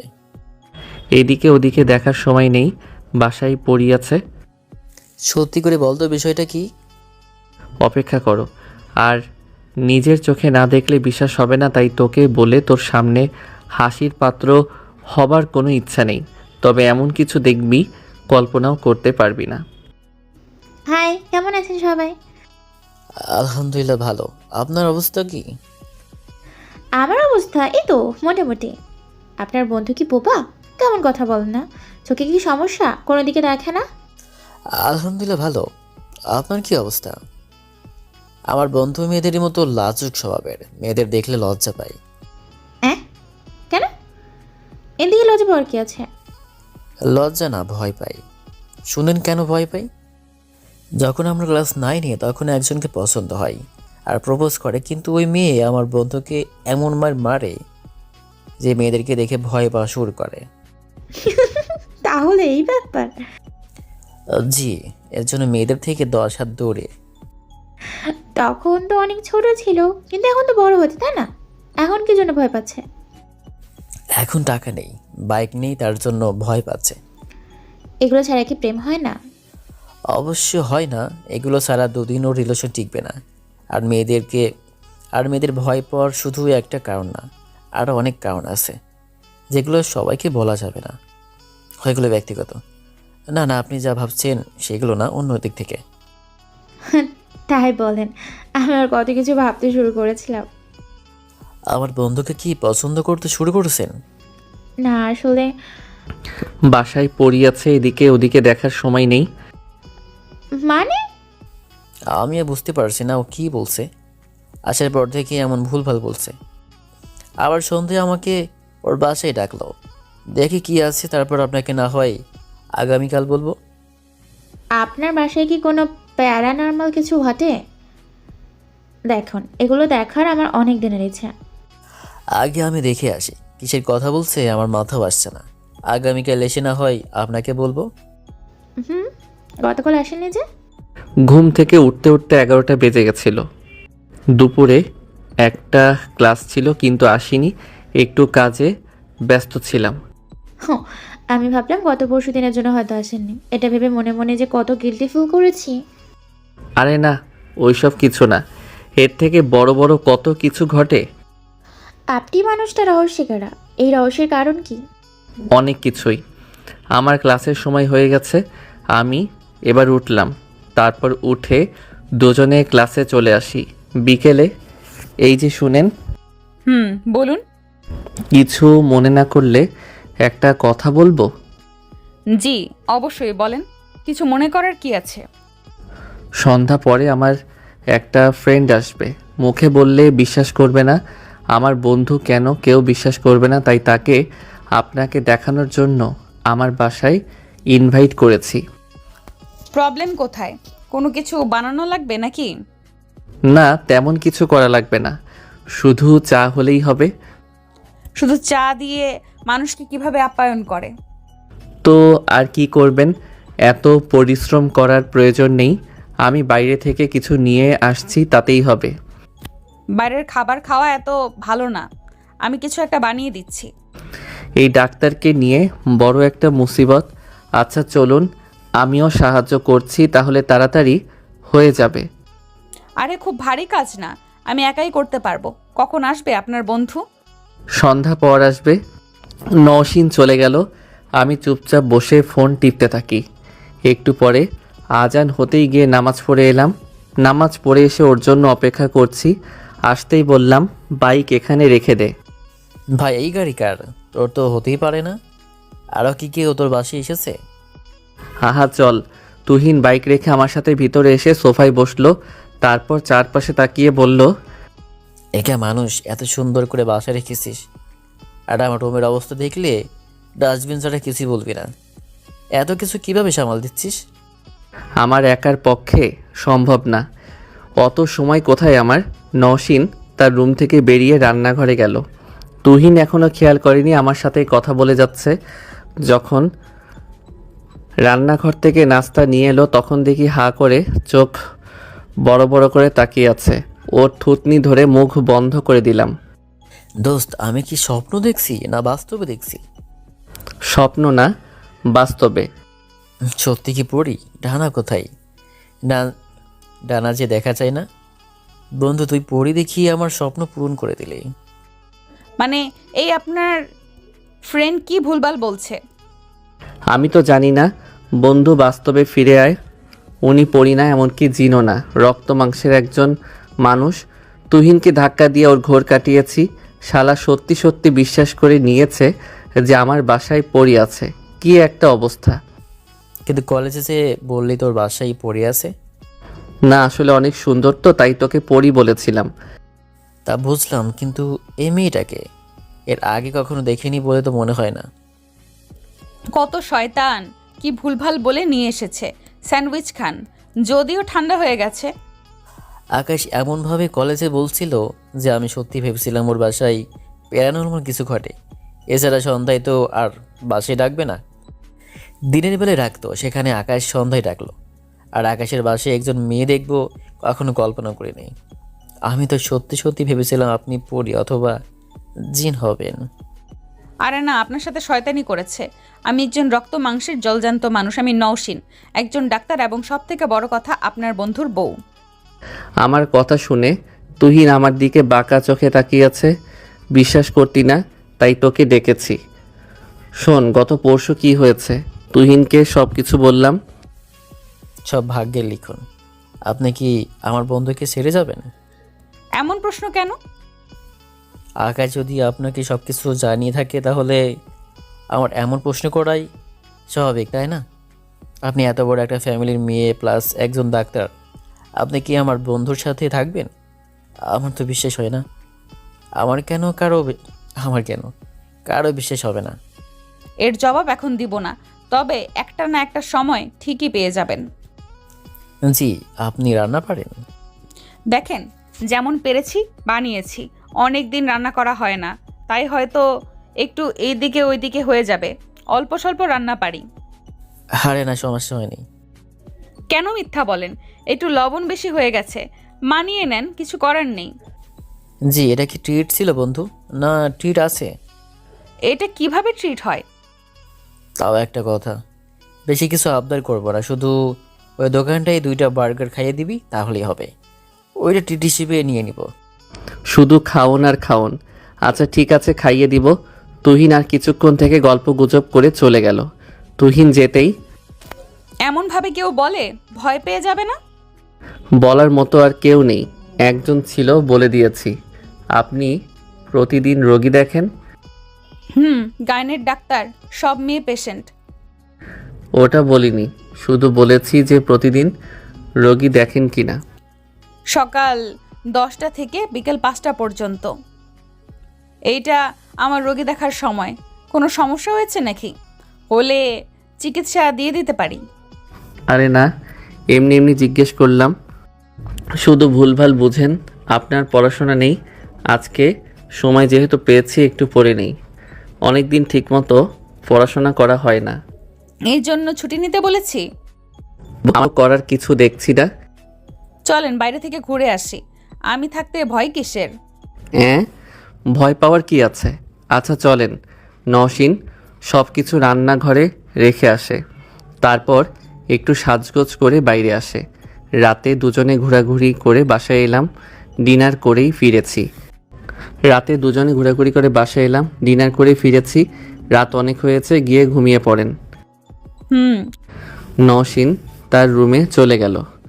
আমি রুমে এসে পড়তে বসলাম। মেয়েটা কেমন এখন পর্যন্ত বুঝতে পারলাম না। ঘড়ির দিকে তাকিয়ে দেখি 1টা বাজছে। উঠে ফিরতেই দেখি নওশিন দরজায় হেলান দিয়ে দাঁড়িয়ে আছে। এমনভাবে দাঁড়িয়ে থাকাতে বেশ অবাক হলাম। ভিতরে এসে বসেন। ওখানে অমনভাবে দাঁড়িয়ে আছেন কেন? ঘুম আসছে না। বাইরে এসে দেখি এখনো দরজা খোলা আছে, লাইটও জ্বলছে। এসে দেখি পড়ছেন। ঘুম না আসার কারণ কি? নির্ঘাত কিছু একটা নিয়ে অধিক চিন্তিত? না শক্ত বিছানা তাই ঘুম আসছে না, না এসি নেই তাই চোখে ঘুম নেই? সব সমস্যাই একসাথে। কিছু করার নেই, আমার বিছানাটা একটু নরম আছে। তাহলে আপনি এখানে ঘুমান। এসির কথা বলে লজ্জায় ফেলবেন না, মাফ করবেন। ধন্যবাদ। নওশিন এসে আমার বিছানায় শুয়ে গেল। আমি আবার পড়তে শুরু করি। আধা ঘন্টা পর চেয়ার ছেড়ে উঠে দেখি এখনও জেগে আছে আর আমার দিকে তাকিয়ে আছে। কিছু বুঝলাম না ওনার কি হয়েছে। বাসার টেনশন কি ওনাকে গ্রাস করেছে? কি ব্যাপার আপনার চোখে আজকে ঘুম নেই? সমস্যাটা যে কি বুঝবো কিভাবে? যান গিয়ে ঘুমিয়ে পড়েন। মাথা নাড়িয়ে চলে এলাম পাশের রুমে। চোখের সামনে বিরিয়ানি, কিন্তু খাবার উপায় নেই। ভয় হয় যদি কিছু বলে তাহলে তো সর্বনাশ। এমনি মেয়েদের ভয় পাই, তখন আরও ভয় পাবো। ঘুম রে, কোথায় আছিস? আমার কাছে আয়। থুর, তখন মাইন্ডের ভেতরে কি সব চিন্তা করতে গেলাম, আর তখন কি সব পড়তে গেলাম। এখন আমার ঘুম চাঙ্গে। বুঝতে পারছি আমাকে অনেক ভয় পাচ্ছে, তাই দূরে দূরে থাকছে। এমনভাবে ঘুম আসবে না, নিজেকেই কিছু করতে হবে। যাই শেষবারের মতো ওয়াশরুম থেকে ঘুরে আসি। রুম থেকে বেরিয়ে ওয়াশরুমে চলে এলাম। ওয়াশরুম থেকে বেরিয়ে দেখি নওশিন দাঁড়িয়ে আছে। ঘটনা কি? ওনার কি হয়েছে আজকে এমন করছে কেন? ওনার কাছে গিয়ে বললাম, কি হয়েছে আপনার? কোনো কিছু বলছে না, শুধু আমার দিকে তাকিয়ে আছে। ওনার চোখের চাহনি বলছে উনি উত্তেজিত হয়ে আছে, কিন্তু আমি কি করব? ওনার কাছে যেতেই আমাকে দেওয়ালের আমার ঠোঁটের উপরে ঝাঁপিয়ে পড়ে।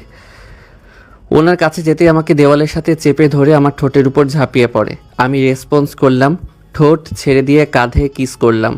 নওশিন কেঁপে উঠল, কেমন পাগলের মতো করছে। কোলে উঠিয়ে আমার রুমে এলাম। তারপর যা হবার হলো তা জেনে আপনাদের কি? হ্যাঁ, গোপন কথা ওপেন করতে নেই। বেশ অনেকক্ষণ পর আপনি হঠাৎ করেই এত হর্নি হয়ে উঠলেন কেন? একটা চ্যাপ্টার পড়তে গিয়ে আগে পড়েছি, মাথার ভেতরে উল্টাপাল্টা চিন্তা ভাবনা আসলেও নিজেকে সামলানো গেছে, কারণ তখন বর ছিল না, কিন্তু এখন বর আছে ভাবতেই। আসলে সরি, কি থেকে কি হয়ে গেল? সরি কেন? এমন না যে আমরা অবিবাহিত বা আমি অন্য কেউ।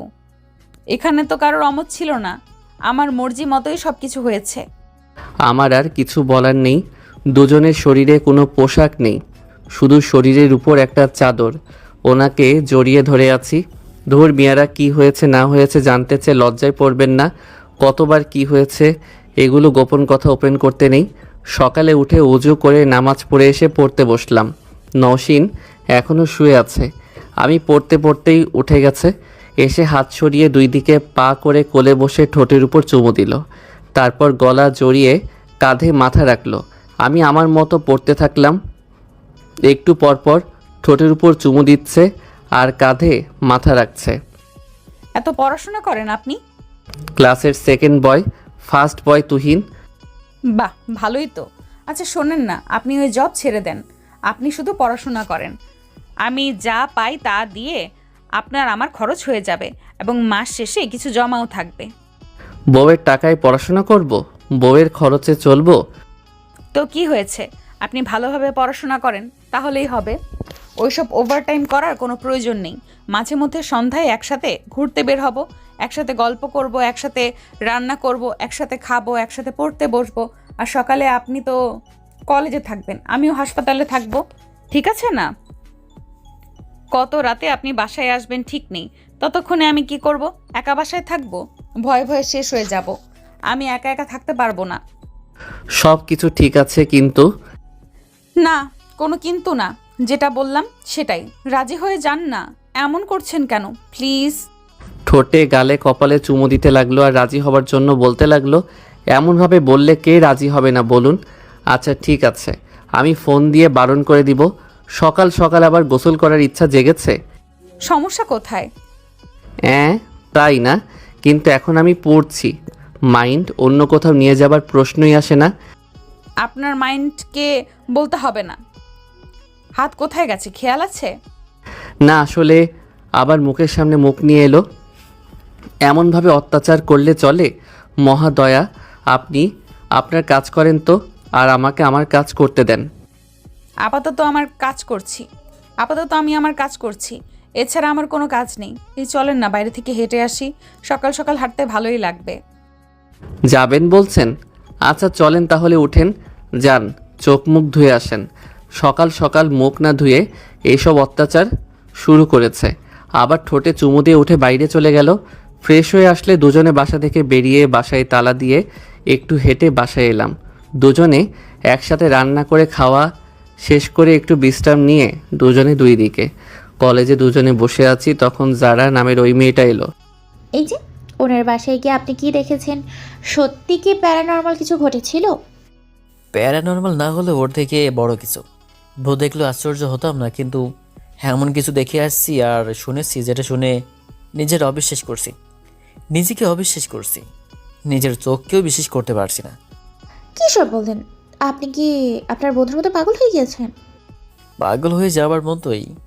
বিশিষ্ট ব্যবসায়ী মাহফুজ আলমকে চিনেন? ওনাকে না চেনার কি আছে? ওনার বড় মেয়ে ডাক্তার নওশিনোর বউ। What are you kidding me? জানতো, আমিও বিশ্বাস করতাম না, তাই তো আমাকে তার বাসায় নিয়ে গেছিল। নিজের চোখে দেখে এলাম, কথা বলে এলাম, একসাথে বসে চা নাস্তো খেলাম। দুজনে আমার সাথে মজা করছেন বুঝতে পারছি। এমন মজা করার কি আছে? এত বড় লোকের মেয়ে, এত বড় একজন ডাক্তার, এত সুন্দর একজন মেয়ে নাকি এনার বউ? এটা আমাকে বিশ্বাস করতে হবে? দুজনে মজা করার জায়গা পান না? সব কিছু দেখার পরেও আমার বিশ্বাস করতে কষ্ট হচ্ছিল। আর আপনি তো দেখেননি, আমাদের থেকে শুনছেন, বিশ্বাস করবেন কিভাবে? না, আমার বিশ্বাস হলো না। জি না, ওটা সত্যি। এখন বিশ্বাস না করলে আমার কিছু করার নেই, বা আমার বন্ধুরও কিছু করার নেই। সম্পূর্ণ আপনার বিষয়। জি বাই। গতকাল কি রেখেছেন সেটা জানার জন্য এসেছিলাম। যারা মেয়েটা চলে গেল, মেয়েটা যেতেই তুহিন বলল, মেয়েটা অনেক বড় একটা শেখা খেলো, কাজ পায়নি, তোর পিছনে পড়েছিল। আমার হাবাগোবা চেহারার প্রেমে পড়েছিল। মনে মনে হয়তো আমাকে গালি দিচ্ছে। কি ব্যাপার, মন খারাপ কেন? কি হয়েছে? বড় একটা ছেঁকা খেয়ে গেলাম। আমার বিশ্বাস হচ্ছে না, কিন্তু তাও বিশ্বাস করতে হচ্ছে। মানে ছ্যাঁকা? বিশ্বাস হয় না? এসব কি? কিছুই তো বুঝতে পারছি না। আচ্ছা, বিশিষ্ট ব্যবসায়ী মাহফুজ আলমের মেয়ে কি ওই ছেলেকে বিয়ে করবে? তার জামাই হবার ওনার যোগ্যতা আছে? এই শহরের সবচেয়ে সুন্দর মেয়েদের তালিকা করলেই ওনার মেয়ে 1 নম্বরে না হলেও 2য় অথবা 3য় নম্বরে হবে। তারপর উনি একজন ডক্টর। আমার প্রবলেম ওনার কাছে গিয়েছিলাম, তাই ওনাকে দেখা হয়েছে। ওই নওশিন ম্যাম নাকি এর বউ। এটা বিশ্বাস করা যায় বল? কোথায় হাঙর থলা আর কোথায় খাটের তলা? তোর বিশ্বাস হবে? কিভাবে বলবো বলো, চোখে দেখিনি তাই বলতে পারছি না। হতেও পারে। আমার মাথায় কেমন ঘুরছে ইয়ার, মানে হচ্ছে উল্টে পড়ে যাব। এখানে চুপ করে বসে থাক। আবার যদি নওশিন ম্যামের কাছে যাস তাহলে জিজ্ঞেস করবি। যদিও পার্সোনাল ইনফরমেশন শেয়ার করবে কিনা সন্দেহ। আর কয়েকদিন পরেই যেতে হবে। 1 মাস পর ডেকেছিল, যেতে তো হবে।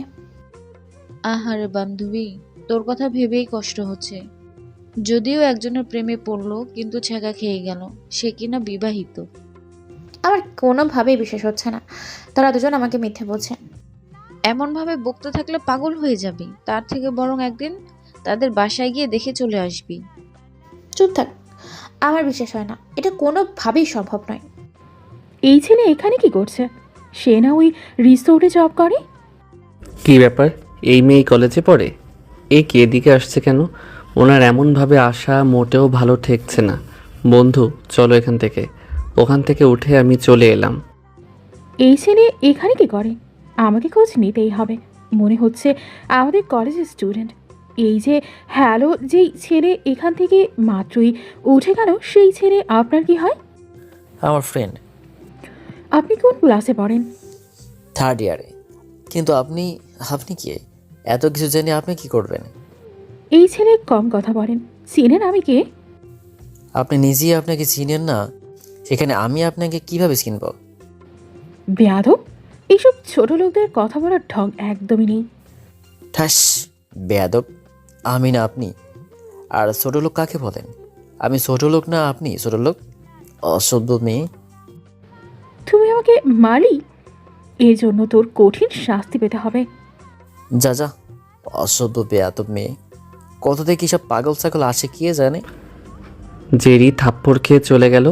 তুহিন একটু বসে থেকে আমার কাছে এসে বলল, যেই মেয়েকে দেখিয়ে তুই চলে আসলি সেই মেয়েকে?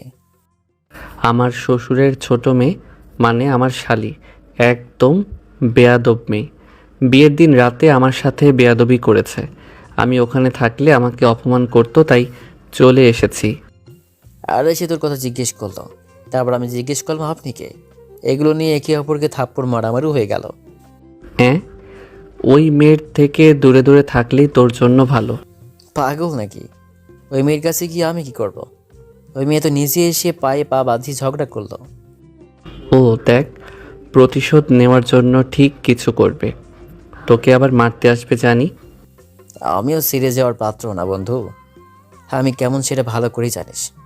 যতটা ভালো মানুষ আমাকে মনে করে আমি ততটা ভালো না। বুঝলাম, কিন্তু বিষয়টা যদি বড় হয় তখন তো বড় ঝামেলা বাঁধবে। ক্লাসে স্যার এলো তাই ক্লাসে মন দিলাম। আজকের দিন এমনভাবে কয়েকদিন গেল। জেরিকে আর কলেজে দেখিনি। যারা মেয়েটাও আমার সামনে আসেনি। আজকেও শুক্রবার বাসায় আছি, চুপচাপ বসে বসে ইতিহাস পড়ছি। তাছাড়া আর কি করব? পড়া ছাড়া কোনো উপায় কাজ নেই। এখন আপনার কি অবস্থা? সব কিছু ঠিকঠাক তো? জি ম্যাম, অল্প একটু সমস্যা আছে, মেডিসিন নিলে আশা করি সেরে যাবে। ওকে, যেগুলো ক্রস দিলাম ওগুলো বাদে সবগুলো চলতে থাকবে, কিন্তু কিছু মেনটেন করে চলবেন। আশা করা যায় আর কোনো সমস্যা হবে না। হ্যাঁ জি ম্যাম। ম্যাম কিছু পার্সোনাল প্রশ্ন করতে পারি? কার সম্পর্কে? আপনার কোনো সমস্যা হয়েছে না কার? আকাশ কি আপনার বর? সে আমাদের সিনিয়র। বুঝলে তার সাথে আপনার বিয়ে হয়েছে, কিন্তু আমরা বিশ্বাস হয়নি। সে আমার বর। এখন রোগী দেখার সময়, আর কিছু না বললেই ভালো হয়। হ্যাঁ জি, আসসালামু আলাইকুম ম্যাম। ম্যাম আর কি আসবো? না, সমস্যা না হলে আর আসার প্রয়োজন নেই। দুপুরে নামাজ পড়ে এসে খাবার নিয়ে বসে নওশিনকে ফোন দিলাম, কিন্তু রিসিভ করলো না। সম্ভবত রোগী দেখছে। কার্টুন দেখতে দেখতে খাওয়া শেষ করলাম। খাওয়া শেষ হতেই ফোন এলো। রিসিভ করে সালাম দিলাম, আসসালামু আলাইকুম ম্যামের তাহলে সময় হয়েছে? এতক্ষণে ফ্রি হলাম এবং খাবার জন্য বসলাম। তাহলে খেয়ে নেন, খাওয়া শেষ করে না হয় ফোন দিয়েন। জি জনাব, খেতে খেতেই কথা বলি। যারা নামের কাউকে চেনো? সে আমাকে বলে, তুমি আমার কে হও? আমাদের জুনিয়র, আমাদের ভাইস প্রিন্সিপালের মেয়ে। কয়েকদিন আমার পিছনে পড়েছিল। যখন শুনল আমি বিবাহিত তখন বেচারি ছ্যাঁকা খেয়ে গেল। আমার কথা বিশ্বাস করেনি, তাই হয়তো তোমাকে পেয়ে আমার সম্পর্কে জিজ্ঞেস করছিল। কে বিশ্বাস করবে যে তুমি আমার বউ? তুহিন আমার বন্ধুই তো বিশ্বাস করছিল না, সব কিছু নিজের চোখে দেখেও। অসম্ভবের কিছু তো নেই। মশাই এখন রাখলাম, তাড়াতাড়ি খেয়ে একটু বিশ্রাম নিয়ে আবার রোগী দেখা শুরু করি। আজকে একটু রোগীর চাপ বেশি। আচ্ছা জি। ফোন রেখে প্লেট পরিষ্কার করে রুমে এসে শুয়ে হাদিস পড়তে পড়তে ঘুমিয়ে পড়ি। বিকেলে উঠে নামাজ পড়ে বাইরে বসে আছি আর ফোন টিপছি। 6টা বেজে গেল, কিন্তু নওশিন এখনও এলো না। কোনো সমস্যা হয়েছে? না, রোগী দেখা শেষ হয়নি। আজানও দেওয়া শুরু করেছে, তাই উঠে নামাজ পড়ে বাসায় আসতেই দেখি হেতি চলে এসেছে। বাসায় ভিতরে এসে দেখি সোফায় বসে আছে। আজকে দেরি যে? বলেছিলাম তো দেরি হবে। উনার পাশে বসতেই আমার কোলে মাথা রেখে শুয়ে গেল। কেন পেরিশানি? আব্বু আম্মুকে দেখতে ইচ্ছে করছে, কিন্তু তারা তো আমার জন্য ওই দরজা বন্ধ করে দিয়েছে। নাই, ভুলে শাস্তি পেতে হচ্ছে। ওই সময় ওই রুমের সামনে না গেলেই হতো। তুমি না গেলেও অন্য কেউ তো যেত, তাই না? তারা প্ল্যান করেই রেখেছিল আমার বিয়ে ভাঙার। তুমি না গিয়ে অন্য কেউ হলে সেই কোরবানি হয়ে যেত। তবে সব মিলিয়ে আলহামদুলিল্লাহ। নওশিনের মুখের দিকে তাকিয়ে বললাম, এত শুক্রিয়া আদায় করছো যে? তোমার মতো একটা বর পেয়েছি, আমি তো বলবো আমি অনেক ভাগ্যবান। ভাগ্যবান কেন? না আছে টাকা পয়সা, না আছে বাড়ি গাড়ি, না আছে চাকরি, না আছে সরকারি চাকরি, না আছে কোনো চাকরি, না আছে সুন্দর চেহারা। ওই তুমি দেখতে অসুন্দর। 10 জন ছেলের মধ্যে মার্ক দিলে তুমি 1 নাম্বার, না হলে 2-3 নাম্বার হবে। এটাকে অসুন্দর বলে? না, কিন্তু আমার থেকে তুমি অনেক সুন্দরী। আমার এই বান্দরই পছন্দ হয়েছে। আমি এই বান্দরের গলায় ঝুলে থাকতে চাই। তোমার পাশে আমাকে দাঁড়ালে বলবে বান্দরের গলায় মুক্তার মালা। আমি তো বলবো তুমি বেস্ট, তুমি একদম পিওর। আমার আর কি চাই? হ্যাঁ, আমার মনে হয় ভালো মেয়েরা এর থেকে বেশি কিছু চাইবে না। আমি এই জন্য ভাগ্যবতী। তাই না? বুকে ঝুঁকে কপালে একটা চুমু দিয়ে বললাম, তুমি শুধু ভাগ্যবতী না, তুমি আমার গুণবতী, রূপবতী, কেশবতী, মায়াবতী, সুহাসিনী। তোমার সব কিছুই আমার কাছে অনেক ভালো লাগে। তবে সব থেকে বেশি ভালো লাগে তোমার চাহনি এবং মুচকি হাসি। তোমার চোখ দুটো যেন এক একটা নহর, দেখলেই ডুবে যেতে ইচ্ছে করে। ইস, মুখের উপর থেকে 2 হাত সরিয়ে বললাম, তুমি আমার জীবনে প্রথম নারী এবং তুমি শেষ। ইনশাল্লাহ এই হৃদয়ে শুধু তোমার বিচরণ, কখনো কেউ আমার হৃদয় থেকে বের করতে পারবে না। এই যে শুনুন, আপনি আমার জীবনের প্রথম পুরুষ এবং শেষ পুরুষ।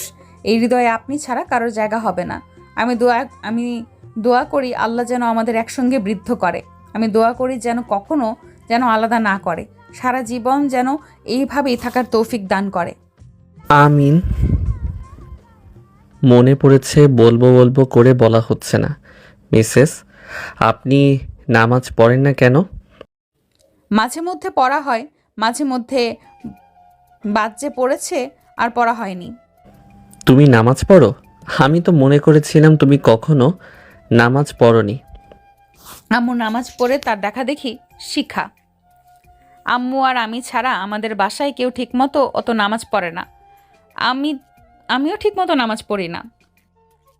হাইস্কা থাইকা আরেকটা দায়িত্ব বর্ধিত হলো, ঠিক মতো নামাজ পড়তে বলা এবং মনে করিয়ে দেওয়া, আর না গেলে কান ধরে টানতে টানতে নামাজ পড়ার জন্য নিয়ে আসা। জি জনাব, আপনি যা বলবেন এমনভাবে কি শুধু প্রেম করবেন, না রান্না বান্না কিছু করা লাগবে? প্রেম করে তো পেট ভর্তি হবে না। উঠতে যাবে তখন চেপে ধরলাম। প্রেম করে কি পেট ভরে? প্রেম করলে মন ভরে, ভালোবাসা বাড়ে, একে অপরের প্রতি মোহব্বত বাড়ে, সম্মান বাড়ে, শ্রদ্ধা বাড়ে, দায়বদ্ধতা বাড়ে। আমাকে এখন ছাড়বা? রান্না করতে হবে না? তা হবে, কিন্তু এত তাড়া কিসের জন্য? সবজি মাছ দুপুরে রান্না করাই আছে, শুধু ভাত রান্না করতে হবে। ওটা রান্না করতে কতক্ষণ শুনি? আমি ভাবছিলাম হয়তো সব কিছু রান্না করা লাগবে, তাহলে এমনভাবেই চুপচাপ শুয়ে থাকি। নওশিন শুয়ে থাকলো, আমি ফোন নিয়ে ফেসবুকে ঢুকলাম। আমার ফোন না, নওশিনের ফোন। এটা ওনার আইডি না পেজ। 15,000 ফলোয়ার। আইডির ভিতরে ঢুকে দেখি সব কিছু কমপ্লিট। এমনভাবে কি দেখো? এটা তোমার ফেসবুক আইডি না পেজ? তাই তো বলি, সব সময় এত টুং টুং করতে থাকে কেন? জি, এই জন্যই টুংটুং করতে থাকে। অনুমতি দিলে মেসেঞ্জারে ঢুকবো? অনুমতি দেওয়া যায়, কিন্তু দয়া করে কোনো মেয়ের আইডিতে ঢুকো না। থাক, ঢোকা যাবে না। কি না কি আছে তখন আমাকে লজ্জায় পড়তে হবে। যেমন আছে তেমনই থাক। গোপনীয় কিছু থাকতে পারে, যা দেখার অধিকার আমার নেই। আচ্ছা, মনিটাইজেশন অন করব? করে লাভ কি? পেজ চালানোর সময় আমার নেই। একটু টিপস পোস্ট করি, ওইখান থেকেই কিভাবে এতগুলো ফলোয়ার হয়ে গেছে। ওইদিকে দেখতে গেলে প্রফেশনাল কাজে চাপ বাড়বে। জি বুঝলাম ম্যাম। অনেক ছেলেদের কমেন্ট দেখলাম মেয়েদের নিয়ে পোস্ট, কিন্তু ছেলেরা কি করে এখানে? এই শয়তানগুলো কখনো ভালো হবে না। ছি, কী সব কমেন্ট করে। কমেন্ট বক্স দেখলে তোমার মুখ দিয়ে গালি বের হবে। কত ছেলে যে আজে বাজে কমেন্ট করে ঠিক নেই। যদিও কমেন্ট চেক করি না, কোনো মেয়ে মেসেজ দিলে আমি আমার চেম্বারে ডেকে নিই। জি বুঝলাম। অমনভাবে চুপচাপ বসে ফোন দেখতে থাকলাম আর নওশিনের মাথায় হাত বুলিয়ে দিতে থাকি। একটু পরে দেখি ঘুমিয়ে গেছে। ওর ফোন রেখে আমি আমার ফোন নিয়ে ফেসবুকে ভিডিও দেখতে লাগলাম। নওশিনের ফোনটা বেজে উঠল। ফোনের দিকে তাকিয়ে আমার শালার নাম্বার, না মানে এর আগে কখনো কথা হয়নি, তবে তার ছবি নওশিনের ফোনে দেখেছি এবং সেটাই স্ক্রিনে ভেসে আছে আর নাম নাবির লেখা আছে। ফোন নিয়ে রিসিভ করে সালাম দিলাম, আসসালামু আলাইকুম। ওয়ালাইকুম আসসালাম। ভাইয়া আপু কোথায়? এই তো ঘুমিয়ে আছে। এখন ঘুমিয়ে? আপু কি অসুস্থ? না, এমনি শুয়ে থাকতে থাকতে ঘুমিয়ে পড়েছে। ভাইয়া আপনি কোথায় আছেন? আপনাদের ঠিকানা দেন, আপুকে অনেক দেখতে ইচ্ছে করছে, আপনাদের ওখানে আসতে চাই। আচ্ছা, ঠিকানা নোট করেন। নাবিরকে ঠিকানা দিলাম। নাবির আসছি বলে ফোন কেটে দিয়েছে। পাশ থেকে বালিশটা নিয়ে নওশিনের মাথার নিচে রেখে উঠে ফ্রিজ থেকে মাংস নিয়ে ভিজিয়ে রেখে দিলাম। কাজ বেড়ে গেল। এতদিন কোনো খোঁজ খবর নেই। আজকে ওনার বোনকে দেখতে ইচ্ছে করেছে। রান্নাঘর থেকে বাইরে আসতেই দেখি উঠে চোখ ডলছে। এই, তুমি রান্নাঘরে কি করো? তুমি না বললে শুধু ভাত রান্না করলেই হয়ে যাবে?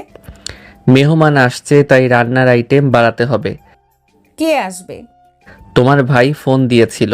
ফোন দিয়ে বলছে তোমাকে নাকি তার দেখতে ইচ্ছে করছে। আমিও ঠিকানা দিয়ে দিলাম। তোমার ভাই হয়তো এখন আসছে। হ্যাঁ, ওদের কারোর সাথে কথা নেই। তা ঠিক আছে, কিন্তু এখন তো রান্না করতে হবে।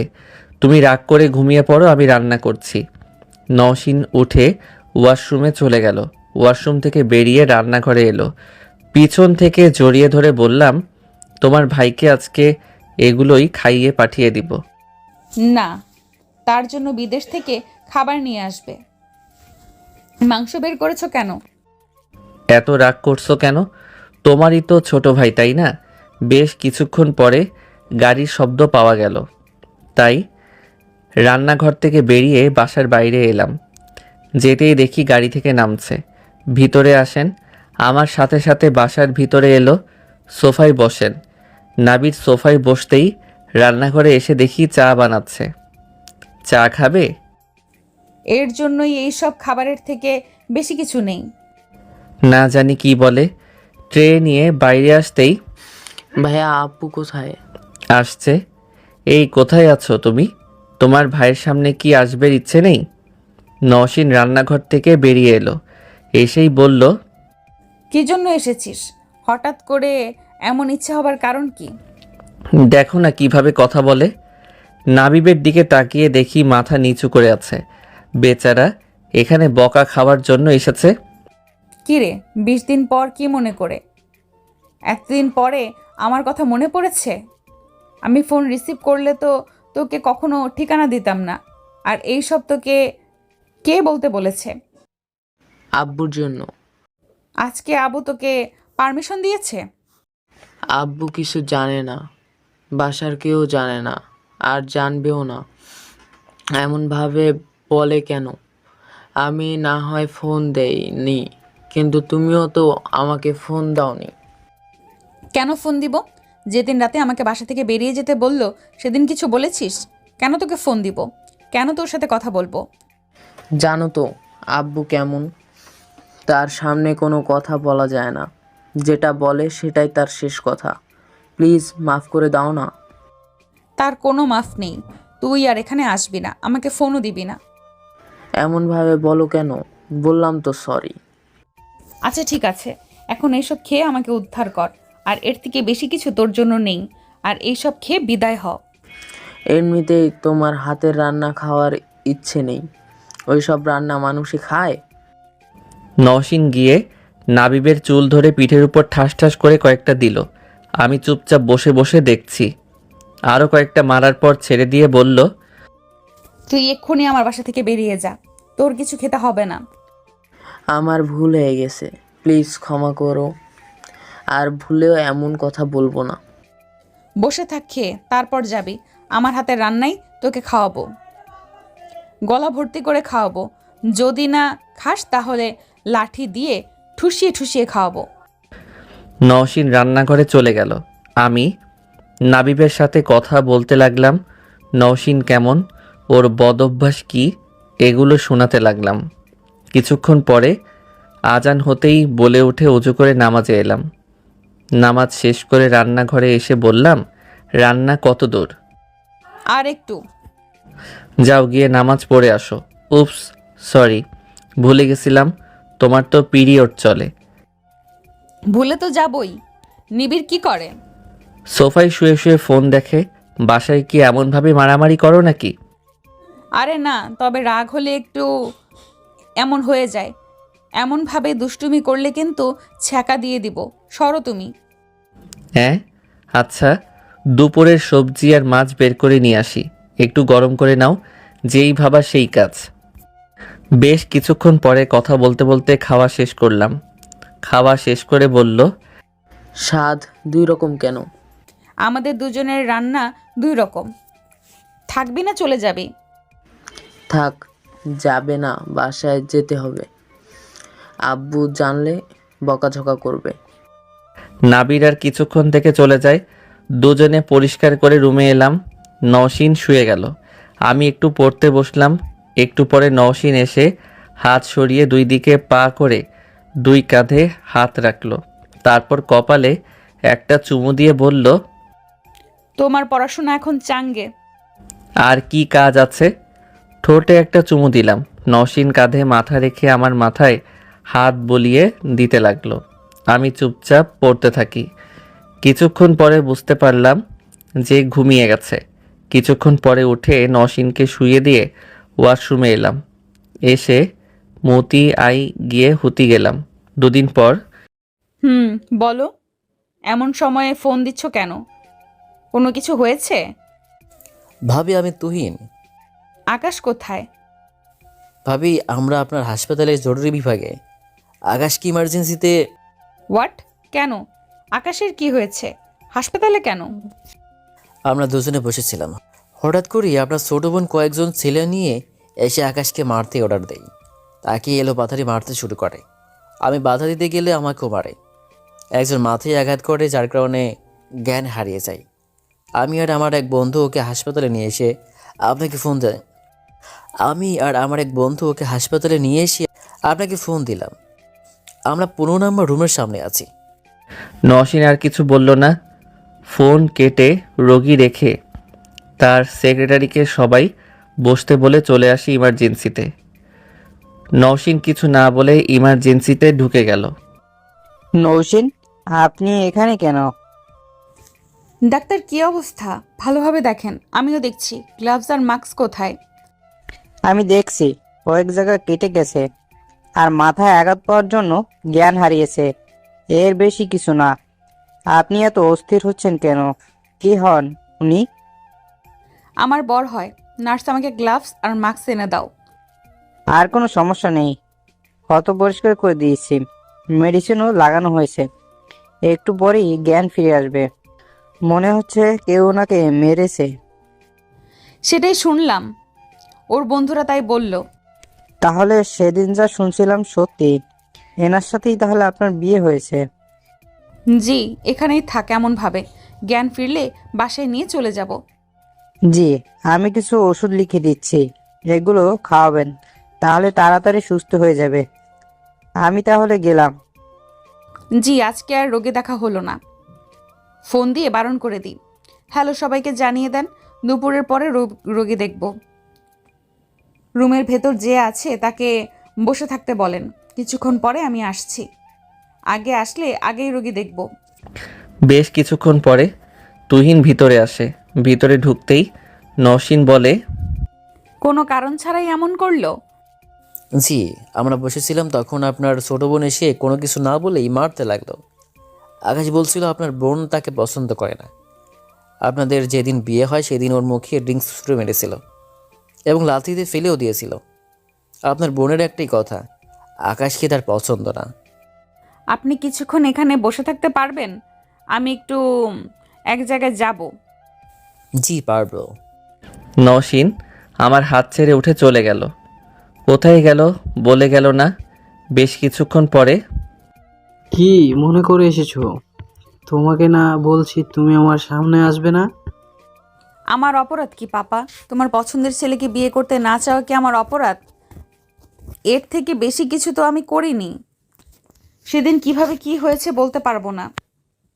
না আমার কোনো দোষ ছিল না, না ওই ছেলের। তুমি রাগ করে ওই ছেলের সাথে আমার বিয়ে দিয়ে দিলে। পাপা, মানুষ রাগ করে কোনো ডিসিশন নিলে নাকি ভুল হয়, কিন্তু তোমার এই ডিসিশনে কোনো ভুল ছিল না। আমি আকাশকে হাজব্যান্ড হিসেবে পেয়ে গর্বিত। আমি ভাগ্যবান, তাই ওর মতো ছেলেকে বর হিসেবে পেয়েছি। আমি তার সাথে ভালো আছি এবং সুখেই আছি। আচ্ছা পাপা, আমি কি তোমার কখনো অবাধ্য হয়েছি? আমার ইচ্ছে না থাকা সত্ত্বেও তুমি বিয়ে দিতে চাইলে। 50 আমি রাজি হয়ে বিয়ে করতে গেলাম, আর এখন একটা অ্যাক্সিডেন্ট হয়ে গেল। কি বলবা পরিষ্কার করে বলো। ঘুরিয়ে ফিরিয়ে কথা বলা পছন্দ করি না, সেটা ভালো করেই জানো। পাপা, তোমার ছোট মেয়েকে কি একটু বারণ করে দিবা? বলে দিবা যেন আমাদের সুখের জীবনে দুঃখ না দেয়, আমাদের যেন বিরক্ত না করে। প্লিজ বাবা, বলে দিবা?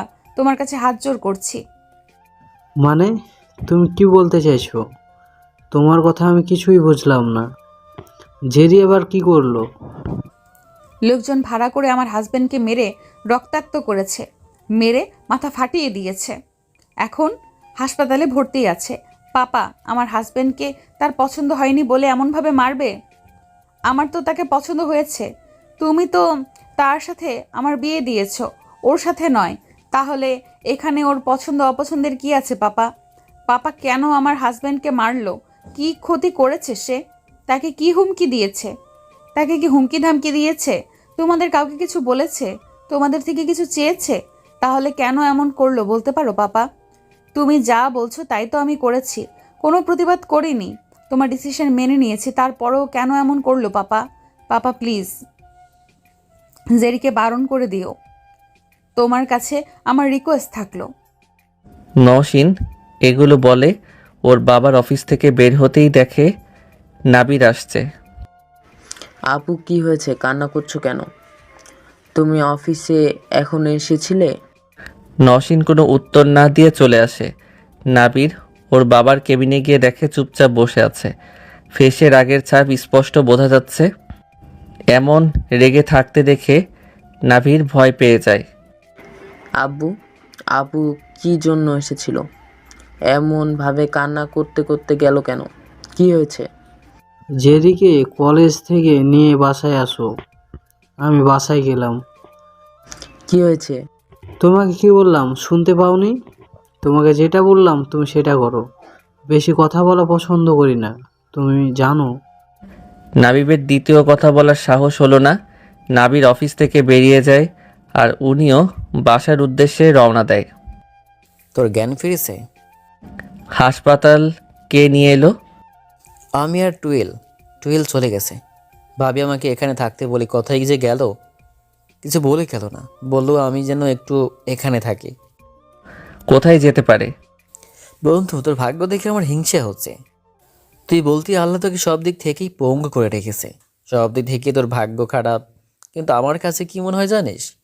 তোকে আল্লাহ সেরকম করে রেখেছিলেন এমন কিছু দিবে বলে। তুই অনেক ভাগ্যবান। ভাবি যতক্ষণ এখানে ছিল ততক্ষণ তোর হাত ধরে বসে চোখের পানি ফেলছিল। ভাবির সেদিনের কথা বিশ্বাস না হলেও আজকে বিশ্বাস করছি। আমি ভেবেছিলাম সে অহংকারী হবে, তোর সাথে খারাপ ব্যবহার করবে, তোর সাথে থাকবে না, কিন্তু সব কিছু কেমন যেন উল্টোপাল্টা। ভাবি আর তার ছোট বোনের মধ্যে আকাশ এবং জমির পার্থক্য। আমিও এই সবই ভেবেছিলাম, কিন্তু তেমন কিছু হয়নি। যেমন রূপ তেমনই ব্যবহার, যেমন নাম তেমনই সে। মিষ্টি তো আর টক হয় না। আমার ফোন কোথায়? ফোন দিয়ে দেখি কোথায় আছে। তোর ফোন আমার কাছে, ভাবিকে ফোন দেওয়ার জন্য নিয়েছিলাম, এই নে। তুহিন ফোন দিতেই নওশিনকে ফোন দিলাম, কয়েকবার রিং হবার পর রিসিভ করলো। কোথায় গেছো তুমি, আর কোথায় আছো? রাস্তায় আর কয়েক মিনিটের মধ্যেই চলে আসছি। ফোন কেটে দিল। আমি চুপচাপ শুয়ে আছি। একটু পরে নওশিন এলো, এসে আমার হাত ধরে মুখে ঠেকিয়ে কান্না করে দিল। আমি তো ঠিক আছি, কান্না করছো কেন? আমার জন্য তোমাকে এমনভাবে মার খেতে হয়েছে। কী সব বলো তুমি, আবার কি করেছো? জেরির ভুল ছিল, ছোট মানুষ ভুল করেছে, কিন্তু তুমি কোথায় গেছিলে? পাপার সাথে কথা বলতে গিয়েছিলাম। কেন তার ছোট মেয়ে এমন করলো সেটাই জিজ্ঞাসা করতে গিয়েছিলাম। উনি কিভাবে জানবে জেরি কেন এমন করেছে? তো জেরিকে জিজ্ঞেস করা উচিত, এক ছিল ওনাকে নয়। সে যাই হোক, এখন বাসায় চলো, আমি এসে বিল পে করে দেব। তোমাকে বাসায় রেখে আসছি। তুমি তোমার দায়িত্ব পালন করো, আমি এখানে কিছুক্ষণ শুয়ে থাকি, এখানে একটু রেস্ট নিয়ে চলে যাব। তোমার এখানে থাকতে ভালো লাগবে। তুহিন আছে, ওর সাথে আড্ডা হবে। এখন যাও, গিয়ে তোমার দায়িত্ব পালন করো। যাও যাও, গিয়ে রোগী দেখো। মন চাইছে না। এমন করলে চলে? আমি এখন ঠিক আছি, ভয় পাওয়ার কি আছে? যাও গিয়ে রোগী দেখো। সবাই কতক্ষণ ধরে বসে আছে। নওশিন চলে গেল। তুহিন চুল টেনে কাছে এসে বসলো, ওর সাথে কথা বলতে লাগলাম। কিছুক্ষণ পরে, ভাইয়া এমনভাবে নিয়ে যাওয়ার মানে কি? কিছু বলছো না? এসেই বললা বাসায় যেতে হবে, আব্বু ডেকেছে। আমি নিজেই জানি না তো তোকে কিভাবে বলবো। আপুকে আব্বুর কেবিন থেকে কান্না করতে করতে বের হতে দেখলাম। আব্বুর কেবিনে গিয়ে দেখি আব্বু অনেক রেগে আছে। তারপর তাকে কাজের থেকে বাসায় নিয়ে যাবার অর্ডার দিল। এর মধ্যে তুই জানিস কি করেছিস? তাহলে আমি বাসায় যাব না। প্লিজ ভাইয়া, তুমি আমাকে নামিয়ে দাও। কি করছিস তুই? এমনভাবে ভয় পাচ্ছিস কেন? ভয় পাওয়ার কিচ্ছু নেই, আমি তোর ভাই আছি না? আব্বু যেই রাগী, আব্বুর সামনে দাঁড়ানোর সাহস কারো নেই। বাসায় চল, কিছু হবে না, ভয় পাওয়ার কিচ্ছু নেই, আব্বু কিছু বলবে না। একটু পরে ওরা বাসায় যায়। বাসার ভিতরে যেতেই, আজকে কলেজে কি হয়েছে? কিছু না তো আব্বু, কলেজে আবার কি হবে? ঠাস, তোমার সাহস কি করে হয় আমাকে মিথ্যা বলার? তোমার বড় বোনের হাজবেন্ডকে কেন লোক দিয়ে মারিয়েছো? সে তোমার কি করেছে? কেন সে আকতি মিনতি করে গেল যেন তোমাকে আমি বারণ করে দিই? কেন আমি তার সামনে অপরাধীর মতো চুপচাপ ছিলাম? তার কথা শুনে নিজেকে অত্যাচারী, নিষ্ঠুর মনে হচ্ছিল। কেন নিজের মেয়ের সামনে এমনভাবে মাথা নিচু করে থাকতে হলো? আমার ভুল হয়ে গেছে। ঠাস ঠাস, ভুল? এটা কেমন ভুল? তোমার পছন্দ অপছন্দের এখানে কি আসে যায়? তোমার সাথে তো তার বিয়ে দেয়নি। তোমার কাউকে পছন্দ হয়নি বলে তুমি তাকে লোক দিয়ে মারবে? আর এমন হবে না, আমার ভুল হয়ে গেছে। আর এমন কিছু শুনলে তোমাকে নিজের হাতে খুন করব। এইবারের মতো তোমাকে মাফ করে দিলাম। দুপুরের দিকে নওশিন এলো। এখন বাসায় চলে যাব, তুমি একেবারে বিকেলে আসো। আজকে আসতে দেরি হবে, বুঝতে পারছি। তা একটু দেরি হবে, চলো তোমাকে রেখে আসছি। না, তুমি বিশ্রাম নিয়ে খেয়ে নাও, না হলে খাবার সময় পাবে না। আমি আর তুহিন চলে যাচ্ছি। আচ্ছা, এই যে সাবধানে বাসায় পৌঁছে দিবেন। আচ্ছা ভাবি, চিন্তা করার কোনো প্রয়োজন নেই, আপনাদের আদরের বরকে সাবধানতার সাথে পৌঁছে দিব। চুপ কর হারামি। হাসপাতাল থেকে 3 জনে বেরিয়ে এলো, এসে একটা রেস্টুরেন্টে খেয়ে নিলাম। এবার তুমি যাও, গিয়ে একটু বিশ্রাম নাও। নওশিন মাথা নাড়িয়ে চলে গেল। তুহিন গিয়ে বাইক নিয়ে আসতেই উঠে চলে আসি বাসায়। সন্ধ্যায় সোফায় বসে আছি, দেখলাম নওশিন এলো। এসে পাশে বসে কাঁধে মাথা রাখলো। এত চিন্তা করার কি আছে? আমি তো ঠিক আছি, তাই না? ইচ্ছে করছে কি ইচ্ছা মতো মেরে আসি। হাতের কাছে পেলে ওর আমি যে কি করতাম আমি জানি না। যা হবার হয়ে গেছে, আর রাগ করার প্রয়োজন নেই। টেনশন করিও না, সব কিছু ঠিকঠাক আছে। আমার খুব একটা সমস্যা হয়নি। বাইরে গাড়ি থামার শব্দ পেলাম, এখন আবার কে এলো? আমি কিভাবে বলবো? দাঁড়াও, দেখছি কে এসেছে। তুমি বসে থাকো, আমি দেখছি। উঠে আসতে যাব তখন দেখি নাবির আর জেরি আসছে। আবার সোফায় এসে বসলাম। কে এলো? মেহমান এসেছে বলতে বলতে ওরা ভিতরে এলো। নওশীন জেরিকে দেখেই তো তেলে বেগুনে জ্বলে উঠেছে। আপু আর কিছু বলিও না, আব্বু অনেক মেরেছে। এখন তুমি যদি কিছু বলো তাহলে বেচারি হয়তো অসুস্থ হয়ে যাবে। আব্বু তোমার কাছে মাফ চাইতে পাঠিয়েছে। দুজনে আমার চোখের সামনে থেকে যা, ওরে দেখলেই রাগ উঠছে। আমার ভুলে গেছি আপু, ভাইয়া আমার ভুল হয়ে গেছে, আমাকে তোমরা মাফ করে দাও। আমি কিছু মনে করিনি, ছোট মানুষ, এমন ভুল হতেই পারে, মাফ করে দিয়েছি। মাফ করে দিয়েছি মানে? ওর কোনো মাফ নেই। হয়েছে, এবারের মতো মাফ করে দাও। ছোট মানুষ, ভুল করে ফেলেছে, মাফ করে দাও। ওদের এমনভাবে দাঁড় করিয়ে রাখবা?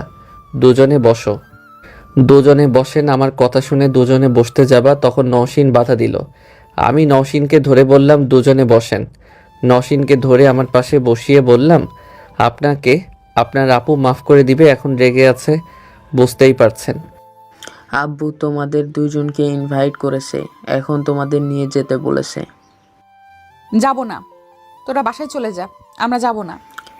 কেন এমনভাবে বলছো? মানুষ মাত্রই তো ভুল হয়। কি জন্য ডেকেছি শুনি? আমি জানি না, কথা বলার জন্য হয়তো ডেকেছে। আব্বু তোমাকে কি বলবে আমি কিভাবে বলবো বলো? ও, তোরা দুজনে যা, আমি কিছুক্ষণ পরে আসছি। তোমাদের সাথে নিয়ে যেতে বলেছে। আচ্ছা দুজনে রেডি হয়ে আসো, আমরা অপেক্ষা করছি। আরে যাও না। নওশীনকে ধরে টেনে রুমে এলাম। রাগ না, রেডি হয়ে নাও। কি বলছে শুনবা? এর থেকে তো বেশি কিছু না। দরজা আটকে দিয়ে বললাম, চেঞ্জ করে নাও। আমার কথা শুনে আমার দিকে আর চোখে তাকিয়ে আছে। আচ্ছা চলে যাচ্ছি। আসতে যাব তখন ধরে বিছানায় বসিয়ে চেঞ্জ করে নিল। আমি কি করব দেখা ছাড়া? আমি শুধু চেঞ্জ করে শার্ট পরে নিলাম আর স্যান্ডেল বের করে পরলাম। এই ট্রাউজার পরে যাবা? এই চেঞ্জ করো, চেঞ্জ করে তাড়াতাড়ি আসো। হ্যাঁ, এইটাই সমস্যা। কি সমস্যা কি, তাই না? আচ্ছা, চেঞ্জ করছি। প্যান্ট চেঞ্জ করে বেরিয়ে এলাম। তারপর বাসা থেকে বেরিয়ে ওরা ওদের গাড়িতে, আর নওশীন আর আমি নওশীনের গাড়িতে উঠে চলে আসি নওশীনদের বাসায়। কিছুক্ষণ পরে, এখন কি অবস্থা তোমার? শরীরের অবস্থা ভালো তো? জি আলহামদুলিল্লাহ ভালো। আপনি কেমন আছেন? ভালো। আমার মেয়ের হয়ে তোমার থেকে ক্ষমা চাচ্ছি। মাফ চাওয়ার কিছু নেই আঙ্কেল, আমি কিছু মনে করিনি। ছোট মানুষ, ভুল হতেই পারে। তোমরা তোমাদের সাথে থেকে যাও। সরি পাপা, আমরা দুজনে ওখানে ভালো আছি। যদি কোনো সমস্যা হতো তাহলে এখানে আসতাম। কোনো সাহায্য লাগলে বলিও। জি, আমরা কিন্তু থাকবো না, চলে যাব। আসার সময় আকাশের ওষুধ নিয়ে আসতে ভুলে গেছি। মনে মনে বললাম, কি শয়তান, নিজের ইচ্ছায় নিয়ে আসেনি, আবার বলে ভুলে গেছে। পরে এসে থেকে যাব, আজকে ডেকেছো তাই এলাম। ভাবছিলাম আগামীকাল আসবো, কিন্তু নাবির বলল আজকেই আসতে হবে, তাই এলাম। কি আর বলবো, আজকের পর থেকে তোমার জন্য এই বাসা উন্মুক্ত। যখন মন চাইবে তোমরা আসতে পারো। সব কিছুর জন্য সরি। পাপা, তুমি কোনো ভুল করনি, আমি তো বলবো। তুমি রাগের মাথায় ভালো কাজ করেছো, এই জন্য তোমাকে ধন্যবাদ পাপা। আর কিছুক্ষণ থেকে চলে আসি দুজনে। নওশীন শাশুড়ি আম্মুর থেকে সবার সাথে কথা বলল, আমিও বললাম।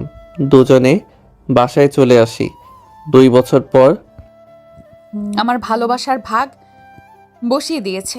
সরো তুমি, এটা আমার বর। আসফিয়া কান্না জুড়ে দিয়েছে। মেয়েটাকে কেন বকছো? তুমি দেখছো না কিভাবে আমার ভালোবাসার ভাগ বসিয়েছে? তুমি কি একটু ছুলে বা হাত ধরলেই কান্না শুরু করছে? এইগুলো কি সহ্য হয়? কোথা থেকে উড়ে এসে জুড়ে বসেছে। সরো তুমি। আরও কান্নার আওয়াজ বেড়ে গেল। তুই যাও তো, কেন মেয়েটাকে বকো? আহা আমার আম্মুটা। আহা, এত কান্নাকাটি করলে চলে? তোমার আম্মু পচা, শুধু কান্না করায়। বকাঝকা করে। দূর, মেয়েটাকে শুধু কাঁদায়। আশপিয়াকে নিয়ে বাইরে চলে আসলাম। আরে হ্যাঁ ভাই, আমার একটু সুন্দর ফুটফুটে মেয়ে হয়েছে, একদমই ওর আম্মুর মতো হয়েছে। এমনিভাবে দিন কাটতে শুরু করলো। গল্প এখানে শেষ হলেও সত্য বলতে বাস্তব জীবনের গল্প বিয়ের পর থেকেই শুরু হয়। গল্পটা ভালো লাগলে লাইক কমেন্ট করবেন। ধন্যবাদ।